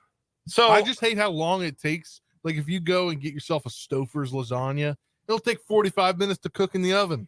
I'm going to tell you this, and why I'm the luckiest man on the face of the earth. Not you, Lou Gehrig. My wife, totally cool with making lasagna. Like if I ask for it a couple times a year, she's like, "Oh yeah, I'll make it. That sounds great." I'm a big stuffed shells guy. Oh, I do love stuffed shells. Yes, do love stuffed shells. Okay, while we're catching up on things that we missed while we were not whole, Brendan, go ahead and ask the hat hypothetical to somebody who spent some formative years in West Virginia. Might have an interesting answer to this question. Your closet is being filled with these types of hats. You have to wear them. Like you have to wear them out. Otherwise, I don't know, you get like robbed every day. I don't know. You're in some sort of grave danger if you don't wear one of these every day. Okay. But you can pick one that you never have to wear. You don't have to put these in your closet, okay? Your options are the beret, the fedora, the coonskin cap, or a cowboy hat. So you have to wear all of them except one. I'm stuck between two here. All right, who's safe for sure? Who's safe? The cowboy hat. Okay, we're all in agreement. The cowboy hat is safe. Yeah, it'd be epic to wear. And you said a coonskin? Coonskin cap, fedora, beret. The coonskin's safe. Yes! Great take! I knew it. Yes! I knew it. Yes! I knew it. I said the same thing. It's between a beret and a fedora. You would never catch me wearing either of those. But for the purpose of this, I will say beret. Okay. Keeping the fedora, getting rid of the beret. I dumped the fedora. I couldn't pull it off. But the beret, it's like a military hat, right? Like the green berets, yeah. I could only wear a Think of, beret in like, one here. very specific instance, and That's that would what be I'm thinking while of. eating French bread. Let's see. Like All while right. chowing down on a baguette. Yeah. So this woman right here in this Google image. Yeah. No, that'd be go away for me. All Although right. I could never rock a fedora. It just wouldn't look right on me. Yeah, you either can or you can't with Yeah, that one. that's And you got to know thyself. Coming up later on this hour, we are going to talk some sports on this edition of 580 Sports Talk from the Kansas Drive to Zero studio. We're going to dig back into that Pro Football Focus top 50 NFL players list. Another Chief appearing in the spaces 30 through 21. I've got some beef with today's reveal. I've got some beef. Yeah, I've got one big complaint with how they rank today's players. And your sports options tonight on the slowest sports day of the calendar. But first, it's our 580 Sports Talk headlines. And we begin today with some NFL news that actually broke late last night that I think is germane to the Chiefs for two reasons. One, it involves a division rival, and two, it affects what they might be able to do about bringing one of their best players back when he hits free agency at the end of this year. Broncos guard Quinn Miners has agreed to terms with the team on a 4-year, $80 million extension. Mike Garafolo and Ian Rappaport, I believe, had this first. $24 million in the first year of the deal, up to $45 million guaranteed for Miners, who was a third-round pick out of Division III Wisconsin Whitewater back in 2021 and has become one of the steadiest interior linemen in football. He is certainly one of the Broncos' best players. I would say he's one of the Broncos' 5 best players. And now he's got a 4-year, $80 million extension, $45 million guaranteed. The going rate now has been set for guards. Mm-hmm. The market for top guards starts at $20 million a year, $45 million guaranteed. And I think this is going to make it really, really tough to bring Trey Smith back for the Chiefs. Is that more than Hunt got? Hunt got 5 for 100, I think. Yeah, wow. Hunt's not even the highest paid guard in the league. The guy we talked about yesterday is Chris Lindstrom actually got more. Now, I think Lindstrom's a really good player. You're right. That is that's the going rate now for an elite guard. So you mentioned how that could impact the Kansas City Chiefs. I want to ask you a couple rapid fire questions here. If you're building an offensive line, which position is more important, your guards or your center? Your center. Center. Okay, I did not think you were going to answer that. That is significant, though. Where do you think Trey Smith ranks among NFL guards? Just roughly, like a rough range. Top 5. I'd put him in the top 5. I'd put him top 5 to top 10, personally. Somewhere in there. Lower part of the top 5, but yeah, top 5 for me. Where would you put Creed Humphrey among NFL centers? He might be the best. I think he's top 2 at worst. I'm right there with you. So right now, your Quinn Miners guard contract that he got today, the 20 mil, the 40, what was it, 45 guaranteed? Yes. And the 20 plus million per year. Chris Lindstrom has a huge contract. Robert Hunt got that $100 million deal with a big guarantee this year as well. Do you know who the highest paid center in the NFL is today? Highest paid center in the highest NFL? Highest paid center. Ragnow? Frank Ragnow, good call. Of the Detroit Lions, he's 28 years old. Only guy I'd put in Humphrey's class, for the record. Yes. When he signed his last contract, $54 million total, 13.5 per year, 42 guaranteed. Now, that's a lot more guaranteed than anybody else. Lloyd Cushenberry is the next highest per year, 12.5. He just signed with the Titans. You're talking 20 plus million a year for Trey Smith for multiple years, or like 14.5 or 15 million for Creed Humphrey. Like, if you're just talking dollars and cents, that's not even an argument. You keep Creed Humphrey, which sucks because I love Trey Smith. I think he is an awesome player, but the market has priced him out of Kansas City. It's kind of what it feels like. It will be very, very difficult, I think, for the Chiefs to do both of those contracts. I agree. I think they're going to have to pick one, and I think Humphrey probably makes the most sense financially, and because I think the center is more important. You're making the line calls. Mm-hmm. You've got the relationship, the rapport with the quarterback. I think I'd rather have the elite center than the elite guard, especially if it costs a little less to have the elite center. I agree with you 100%. I'd rather set the market with Creed than go past what the market demands for Trey Smith. Because if I'm Trey Smith agent, I'm thinking 22 million a year, 23. I'm thinking Robert Hunt made that. Yeah, no kidding. He's better than Robert Hunt. He is. So 2 quick thoughts. One, Spencer, congratulations on future Commanders guard Trey Smith, because that's what the Commanders do. They take old Chiefs offensive linemen. So congrats on him in 2025. Maybe it depends on if they snag a certain receiver. That's true. That's true. And also, Quinn Miners might be the best offensive player on the Broncos. Like, Garrett Bowles has gotten a lot better over time. I still like Cortland Sutton, even if he'll never be what I thought he might be as a rookie. Quinn Miners might be their best player. This is a good deal for the Broncos. Yeah, like I always question when bad teams start, locking up their good players to extensions. It's like, okay, why are you locking up the core of a team that's not doing anything? Mm-hmm. But when you've got your best player, arguably, those are the guys you extend. You extend your best guys. And the Broncos' mistake they were making like 3 years ago was they gave all their wide receivers contracts. Like they drafted Judy and they gave Sutton the extension. They gave Tim Patrick 4 years. I don't think he ever played on that deal, which was bad luck. But they're handing out extensions to guys that aren't really helping you, contributing to winning. Mm-hmm. Miners could at least be a guy who contributes to winning because he is top of the scale of his position. Absolutely. Near the top, anyway. Totally agree. First headline for you, Brendan. First headline for me today, the Royals made a trade yesterday, not a major one. And if you had never heard of this player, you're not alone, because to be frank, neither had I. And they traded him to my Chicago Cubs. The Royals have traded relief pitcher Jesus Tinoco, who was at AAA Omaha. They have sent him to the Chicago Cubs for cash considerations. Not a huge move. I think it's probably fair to say the Royals aren't losing a whole lot when you look at the state of the Kansas City bullpen and the fact that they were willing to give up right-handed pitcher Jesus Tinoco for nothing but cash considerations. Cubs need arms, need them extremely badly. Do you know what his ERA in AAA is this year? I do not. I need to double check this because I want to make sure I get 4.05. Yes, I believe you are correct about that, Spencer. Also, do you know that they just got some cash for a guy that was a free agent on June 25th? They signed him to a minor league contract on June 25th, and he spent 6 games with AAA Omaha. After he had spent 9 games with the Rangers this year. Would you had an 8.10 ERA in those 9 games? They got cash for a guy that was a free agent 2 weeks ago. Would you like to know everything important there is to know about Jesus Tinoco? He played on a really bad Rockies team.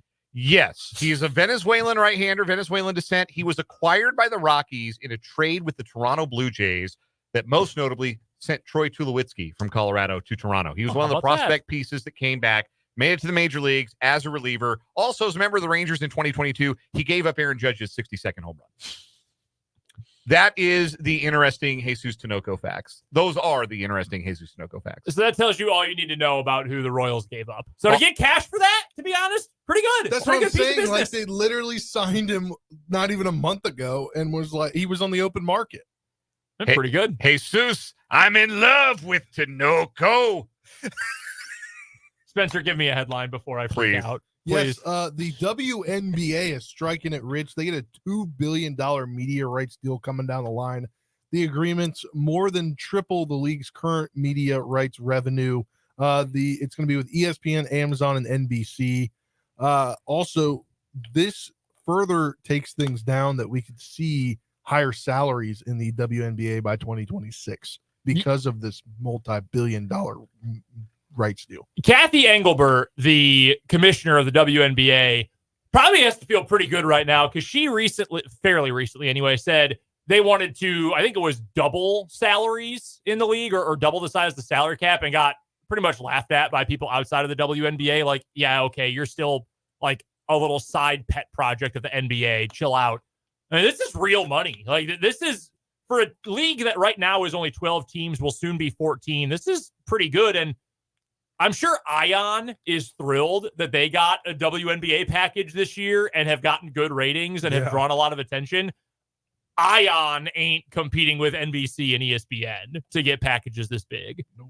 That's pretty good for the WNBA. Yeah, probably clears the path for them to expand the league further, which will be good for the league because there's enough talent to support expansion and make the league better and grow the league in that fashion. And bring the WNBA to Kansas City. And let's do it. There's Pound also the table. Hey, look, especially if it's a bad Royals summer, I would love to talk some WNBA basketball during the summer months. The other part of this, too, is they actually have a renegotiation clause in 3 years. So they can re-up and do an even bigger deal if they continue to grow just 3 years from now. Yeah, that's according to Front Office Sports. So that's a pretty big deal for the WNBA. And is it all a great product? Admittedly, no. I've watched a decent amount, especially recently when there's not as much on. And if you don't have Valley Sports, maybe you've passed on a Royals game to watch some other sports content some nights. I've watched a handful of games. There's some that's really good. Like, you watch Las Vegas play. That's just good basketball. Yeah, they're really good. The Liberty are the best team in the league. Yeah, they're great. It had not taken long for Caitlin Clark to figure it out, and her Fever are a much better watch these days. Yeah, it turns out she is indeed good. Yeah, good at basketball. Who knew? Caitlin Clark, certified good basketball player. Yeah, so it's been fun to watch. I've watched more this year than I ever have before. So I have too. That's good business for them. Next headline for me, the final major championship of the golf season gets underway tomorrow, or I suppose early this morning on this side of the pond. It's the Open Championship from Royal Troon in Scotland.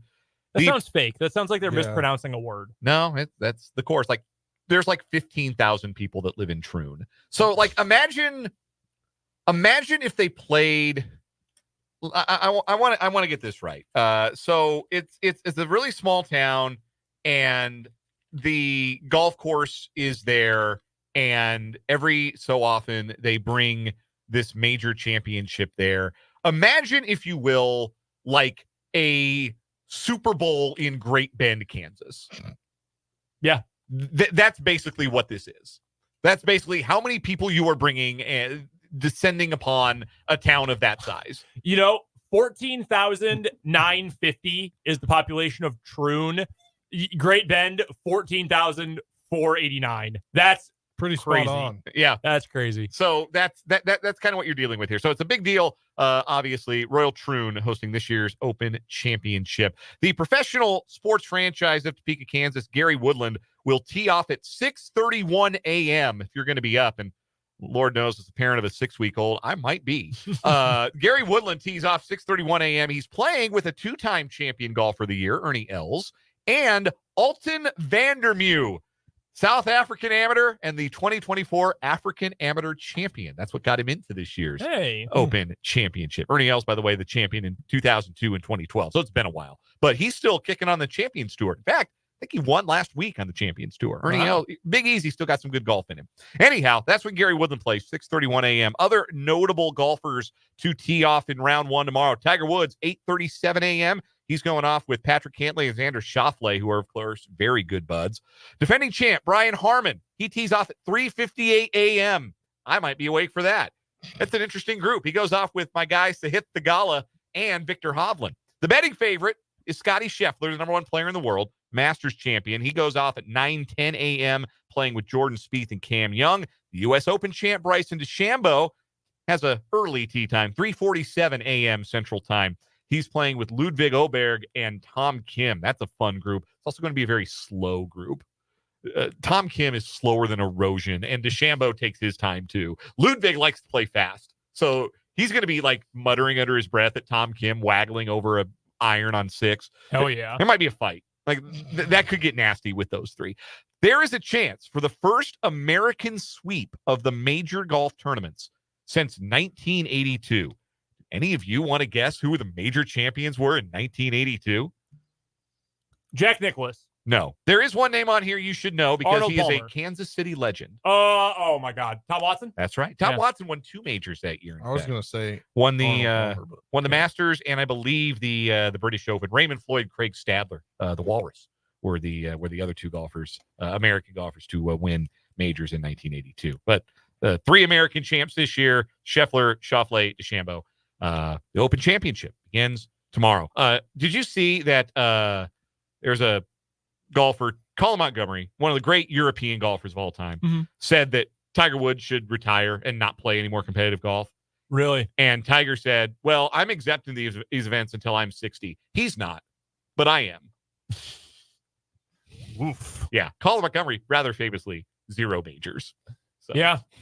Tiger still feeling feisty. We'll see. We'll see if he can make a cut. He's only made the cut at one of the 3 majors this year. This is his final event, right? I have a hard time seeing him teeing it up at like the 3M Open in Minnesota in a couple weeks, and he's not going to qualify for the FedEx Cup. So yeah, this is probably the last time we see Tiger competitively this season. Next headline and my final headline for the day. How closely were you guys paying attention to the the UFL draft today? I only saw when I opened this document. I had almost finished putting together my mock draft, my UFL mock draft, but I ran out of time to get it published. Well, you would have gotten a point for your mock draft if you had picked a former Kansas Jayhawk as the number 1 overall pick. Quarterback Jason Bean is the number 1 overall pick in today's UFL college draft. So the way that this works, because you might say, wait, didn't Jason Bean sign with the Colts? Yes, he did. And a lot of guys who were quote unquote drafted today are actually on NFL 90-man rosters right now. This is essentially drafting the rights to players that may or may not make an NFL final 53-man roster. So the Memphis Showboats of the UFL ended up drafting Jason Bean, the former Kansas Jayhawks quarterback. You would not believe how many statistical records Jason Bean has at KU as a quarterback. It's a lot of them. There haven't been many good ones, if we're being blunt, in KU history outside of Todd Reesing. But Jason Bean goes number 1 overall. If he ends up making the Colts roster, well, he'll be an Indianapolis Colt. But if he elects to go play in the spring leagues, he will go play for the last year very bad. That's why they had number 1 pick, Memphis Showboats. Other local ties. You know, go ahead. That he is on the roster with the Colts as a quarterback and wide receiver? Yeah, they're folks right after the draft, before rookie minicamp even began. They asked about him because there's the connection between KU and Indianapolis. They also signed Craig Young, who was with KU the last few years, since Chris Ballard was with the Chiefs for a long time. His kid, Cole, is KU's backup quarterback. So there's a very strong tie there to the KU quarterbacks room. And I think it was their director of scouting or something said they plan to use Jason Bean in multiple roles. They don't really foresee him being a full-time quarterback should he make the roster. So that's pretty cool that he's on that roster. But if he doesn't make it, he'll play in the UFL. Additionally, other local ties here. Amani Bailey was taken in the 4th round, the former TCU running back. He is currently a Chief. He is on the Chiefs roster at the moment. Also, former Kansas State Wildcat, Hayden Gillum. He was taken in the 5th round by the Houston Roughnecks. Congratulations to Hayden. That's pretty cool for the Plainville product to have an opportunity to continue his pro football career. Even if you're not watching spring football, it is awesome that these guys get to keep playing and that they get to continue their football dreams. I think it's great. As snarky as I am about it, and I by the time the Super Bowl ends, I'm over football. I'm ready for baseball. I'm ready to dial in on college hoops and all of those things. It is undeniably very cool that there are more opportunities for guys to play pro football, get a paycheck, to play football. Not only that, but depending on how they perform, they get a potential tryout to the NFL again. Oh yeah. Yeah, it's good tape. It's pro tape. And there are a lot of guys who've made that jump, and I'm sure more coming in the future. That's going to do it for our 5A Sports Talk headlines. Do you have one more thing, Brendan, before we go? I was just going to tell you, believe it or not, Jason Bean ranks 7th all-time in Kansas passing yards and is 2nd in touchdowns. Second in passing touchdowns? Second in passing touchdowns. Reesing? Todd Reesing's number 1. He has the lead for Todd Reesing is bigger than the total number of touchdown passes for Jason Bean. That's hilarious. That's going to do it for our 580 Sports Talk headlines. We're going to take a break. When we come back, Pro Football Focus revealing 10 more players on their top 50 NFL players in the league for 2024 list. There's a chief on there. We'll tell you who. From the Kansas Drive to Zero studio, this is 580 Sports Talk.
.535 on 580 Sports Talk. The group in full, Dan, Brendan, Spencer, Trenton with you. We spoke about it yesterday. Pro Football Focus has begun unveiling their list of the top 50 players in the National Football League ahead of the upcoming season. They had already unveiled 50 through 31 when we got around to talking about it yesterday. Joe Tooney ranked 39th and Trent McDuffie ranked 36th, the first two Chiefs on the list. Today, players 30 through 21 were unveiled, and the list begins with number 30, and that's Creed Humphrey.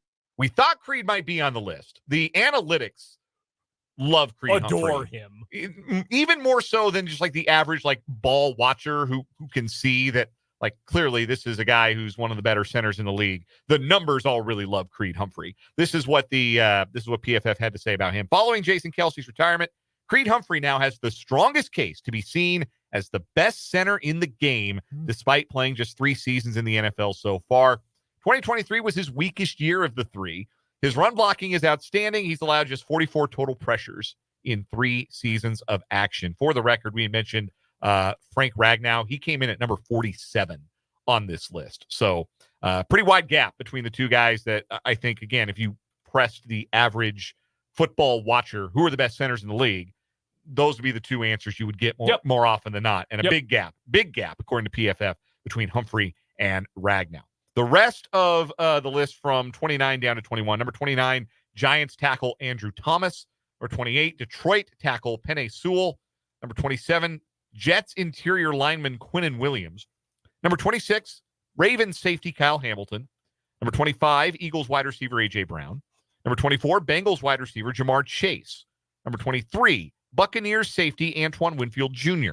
Number 22, Buccaneers tackle Tristan Wirfs. And at number 21, Eagles tackle Lane Johnson. I'm curious if your beef with this is the same as mine. I know what yours is. I agree with it, but my beef is stronger for someone else. Penei Sewell is too low by at least 10 spots, if not more. Yes, that's what I was just about to say. I feel like Sewell, like if you're, again, ask the average fan, who'd you rather have, Penei Sewell or Tristan Wirfs? Like, anybody outside of Hillsborough County, Florida, going to give you Wirfs? I don't think so. No. And I like I'm not even upset about where Wirfs is. Like, I think he's really good. The fact that he moved from right tackle to left and was just as good, very impressive. Like, if you put he's him not a bum. Anywhere like 22, 25 in that range where he is, I'm fine with that. Penei Sewell is, I think you could argue Penei Sewell is the best tackle in the NFL. I know he's super young, like he's crazy young, and he's already gotten paid. He is that good. He is that dude. Lane Johnson at 21. Lane Johnson's had an amazing career. It's amazing he is still as good as he is at 34. He is not better than Penei Sewell, and frankly, I don't even think that's a discussion. Like, left tackle versus right tackle, I do not care. Penei Sewell is better than Lane Johnson right now. Yeah, even if you want to claim, and I think you can fairly make the argument these days that there's not as much a separation in value between an elite left tackle and an elite right tackle. Like we used to assume that there was. I think the gap has closed in terms of that perceived value. I still would take Sewell at left tackle over Johnson at right tackle. And to be honest, I'm guessing Trent Williams is going to be in the top 20 here. And Trent Williams is still a great player. Yes. Don't get me wrong. I would still be happy to build an offensive line starting with Trent Williams at left tackle. I would not take him over Penei Sewell right now. If you're building a team, absolutely not. Like, I think might be a different answer for 1 year, but even then, I don't think the gap is that big. And to me, that's more about Penei Sewell than it is about Trent Williams, who's maybe a Hall of Famer. But Penei Sewell is that good. I think if you're tiering tackles right now, I think if Williams and Sewell are a tier on their own, I would maybe even put Jordan Mailata alone on the second tier, or I'd put Wirfs with him, or Wirfs is the best player on the next tier. That's how I would look. And there's actually a lot of good tackle play right now. Like Taylor Decker, another Lion, has been very good. Christian Darrisaw of Minnesota, he's a really good player. I mean, there's a lot of good tackle play out there. Lane Johnson's still good. Colton Miller with the Raiders, I've actually liked for a long time. Penei Sewell, I think, might be a top 15 player in the league right now. He's that good. My opinion here is if you're building a team, like, I want this, I'm going to sign this guy to a long-term contract. Clearly, it's going to be Penei Sewell because he's younger. Yeah. Trent Williams is going to turn 36 in 2 days. So he's still up there, right? But he's not a guy that I necessarily want to build a team around. I agree. Because of how old he is. I agree with that completely. My gripe is Kyle Hamilton being ranked below Antoine Winfield Jr. And again, we're talking about great player versus great player here. And there's an extent of this that is just like, chunky peanut butter versus smooth. Like at the end of the day, at the end of the day, smooth is much better. Yeah, I agree. And at the end of the day, Kyle Hamilton is much better than Antoine Winfield Jr. Right. That would make Antoine Winfield Jr. chunky peanut butter in this. But Kyle Hamilton, to me, and they even say it in his write-up here, he influences how the game is played when he is on the field. I think Antoine Winfield Jr. is very impactful. I do not think he is as impactful as Kyle Hamilton. We'll see how it looks in a different scheme this year, but I do not think there is a better safety in the game than Kyle Hamilton. I agree with you. I feel very similarly about this pair as I did about the Tristan Wirfs and Penei Sewell thing we just talked about. I think Antoine Winfield's really good. I think, somewhere in the 25 to 30 range, best players in the league. I'm totally cool putting him there. I think he's a really dang good player. I think Kyle Hamilton is one of the best football players in the league. And I don't mean that in the sense that, like, when Isaiah Simmons got drafted out of Clemson, he's just a great football player. Linebacker, edge, safety, whatever you want to do. He's just a great football player. Well, it turns out he's just an athlete who's not actually all that good at any one thing. Kyle Hamilton, I think, is good at everything. And in fact, very good at a lot of things. Good tackler, super smart, good ball skills. He's got the entire total package. They might be 1 and 2, but I do agree with you. I think Hamilton's a better player. That's the belief. It is a very common belief that the Ravens are among the best drafting teams in the NFL. Yeah. And it's like, man, they just always hit. Do they always hit, or do other teams just get them picks wrong? Like Kyle Hamilton went 14th overall when he was drafted. He probably should have been a top 5 pick that year. Like, he was one of the 5 best players in that entire draft, and he went 14th. He just fell in Baltimore's lap. Yeah, I would agree with that. I mean, I feel like I see them. They draft in the mid to late 20s a lot, right? Mm-hmm. And you're seeing guys consistently get on that team that are like, how did they let him get how did they let them get him? Yes. They are the how did he end up on that team team. It's them, Philadelphia, and Kansas City that are in that discussion right now. Like, how did they get that guy? Absolutely. Honestly, that draft, that was the 22 draft when the Chiefs had maybe the best draft in franchise history. Both of the Ravens picks in the first round that year, because that's when they traded Hollywood. Uh-huh. They got Kyle Hamilton at 14. They got Tyler Linderbaum, who we talked about Ragnow and Creed Humphrey earlier. Uh-huh. I think I'd put Linderbaum third in that group. Yeah, he might be. He's top really 5 center in the league. Absolutely. Absolutely. They got him 25th. I thought he was going to go top 20 that year. Yeah. Like, how does this always happen? Why does it always work out for the smart teams? Because there are other teams that are dumb. That's how. Now, the things do even out with time. The year before, Rashad Bateman went to them in the first round. Rashad Bateman's played like 4 games in his career. Like, I'm still not entirely sure that he's a real person. So loved him out of college, though. Sometimes. Yeah, it does. Not nobody bats 1,000. You're right. Great college film. Nobody bats 1,000. Even Brett Veach had a Breedland Speaks. We'll take a break. When we come back, it's the slowest sports night of the year. What are your viewing options? We'll tell you next from the Kansas Drive to Zero studio on 580 Sports Talk.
.547 on 580 Sports Talk. So, avid listeners, viewers may have noticed we've not been streaming on Twitter lately. That now requires a And that requires a Twitter premium subscription, which we do not have. So we do not have the Twitter live video anymore. You can still catch the live video on our YouTube, 580 Sports Talk, and on Facebook at WIBW News.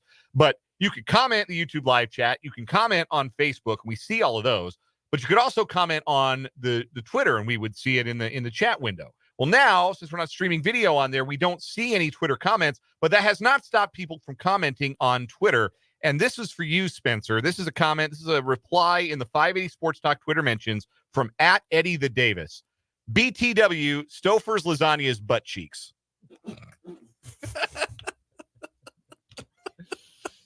Thank you, Eddie. Man, I just threw the word Stouffer's out there. We got to pivot because talking about eating and that response, we're in the danger zone here. So thank you. I would not know what that tastes like personally. We'll read your emails, your Twitter DMs to 580 Sports Talk. Any way you want to interact with us, we're always grateful. Top City Mail Supply text line 785-272-9429. Sign your emails with show-related bits like it's the Jim Rome show. Yeah. Wait, so where did you find this? Unwar Stouffer's lasagna. Make the world a better place. Punch Stouffer's lasagna in the face. Where's this tweet? It's in our mentions. Oh, mentions. I thought it was on a reply or something. No, it's in the mentions. This is the slowest sports night of the year. We talked about at the very top of the show. We bring it all the way back around as we're rounding third and heading for home here from the Kansas Drive to Zero studio. Is there a more ESPN in 2024 sentence than Caitlin Clark and Bronny James doubleheader on ESPN tonight? Nope. No. Because that's what you got. 6:30. Caitlin Clark and the Indiana Fever take on the Dallas Wings. Then Summer League Hoops at 8:30. Bronny and the Lakers taking on Zachary Rizache and the Atlanta Hawks. By the way, did you see the shooting line your boy Alex Sarr put up for the Wizards at Summer League last night? No, I did not. Ofer. You had the same number of makes in fewer attempts than him. In 15 fewer attempts. 16. No, it was 15. Oh, was it 15? Oh, 0 points on 0 for 15 shooting. Wow. But he also had. I'm not a Wizards fan. That's whiz life right there. He did have 9 boards, 3 blocks, 3 assists. That's a whiz, all right. He was 0 for 7 from 3 and also missed both of his free throws. Yikes. That's the number 2 overall pick in the draft. But it's this draft. What are you going to watch tonight? What's going on the TV? Be real with you. This is a night I'm happy to hand my wife the remote and say, hey, I've been monopolizing it the last 2 nights. Why don't you choose? We got some Summer League. You want to watch some A lot of Summer League. I think it's about a full slate in the MLS tonight. If you're a Sporting KC supporter, number 1, my condolences. They are bummy. And number 2, they play Vancouver tonight. Hashtag Vermees out. Yes, extremely Vermees out is the vibe I'm getting from my friends who are SKC fans. They play Vancouver tonight. That's a 9:30 kickoff. Oh, nighttime. Shoot, I might watch it if it's on late. Yeah, out at they still call it BC Place, or wherever the Whitecaps play. Yeah. I got thrown off because I guess 9:30. Why would you start a game in Kansas City at home? Soccer puts the home team on top. Yes, I hate that. Yeah. Soccer / football does it differently. I'm probably I'll take the night off from sports tonight. We can watch Suits or 911 or whatever. Yeah, I've got a couple episodes left in the first season, I'm going to be caught up with FBI after tonight. So. Oh wow. Yeah. Paramount Plusing it hard lately. I might break out the show. I might. There you go. Work. I don't know. This is brutal. Barber does point out, so we should be fair to Sporting KC that they have won their last 3 matches and also unveiled the Wizards throwback unis. I did see that. Those go crazy. Yeah, they're pretty cool. Like, I know, like, you can't be the Wiz. Like, that was a bad idea to be the Wiz when they were the Kansas City Wiz. Sure. But, like, Kansas City Wizards, like, you could have hung with that because the colors and the uniforms go bananas. I bet Ontario Smith would have showed up for every game if they were still the Wiz. You remember when the Kansas City Wiz used to play against the Dallas Burn? It was a urologist's delight. Oof. Been there, man. You got to see a doctor. That's cranberry juice. They should play for drink cranberry juice out of the trophy. I was like, you know what I'm actually doing tonight? I'm building a bed frame. That's what I got to do tonight. Okay. We got a new bed. We upgraded. Hey, now. We got a bigger mattress. So Go to king? Well, no, we had a double. Okay. So we're on to a queen. You had a double bed? Yeah, or a full. I don't know, whatever's bigger. Full to queen. Yeah. Full to queen, We had a queen to king. full. Yeah. We're onto a queen. There you go. Yeah, it's nice, but I got to build the bed frame after dinner tonight. So that's what I'm doing. I might put on a podcast instead of the TV. There you go. Podcast and bed frame building. You know when you and your spouse build a bed frame, you know what you're really building? Tension. That's why I specified I am going to build the bed frame. Not because she can't, but because I will probably get frustrated. We're taking a break. Come back with a final word after this 580 Sports Talk.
Final word time on 580 Sports Talk. Spencer, lead us off.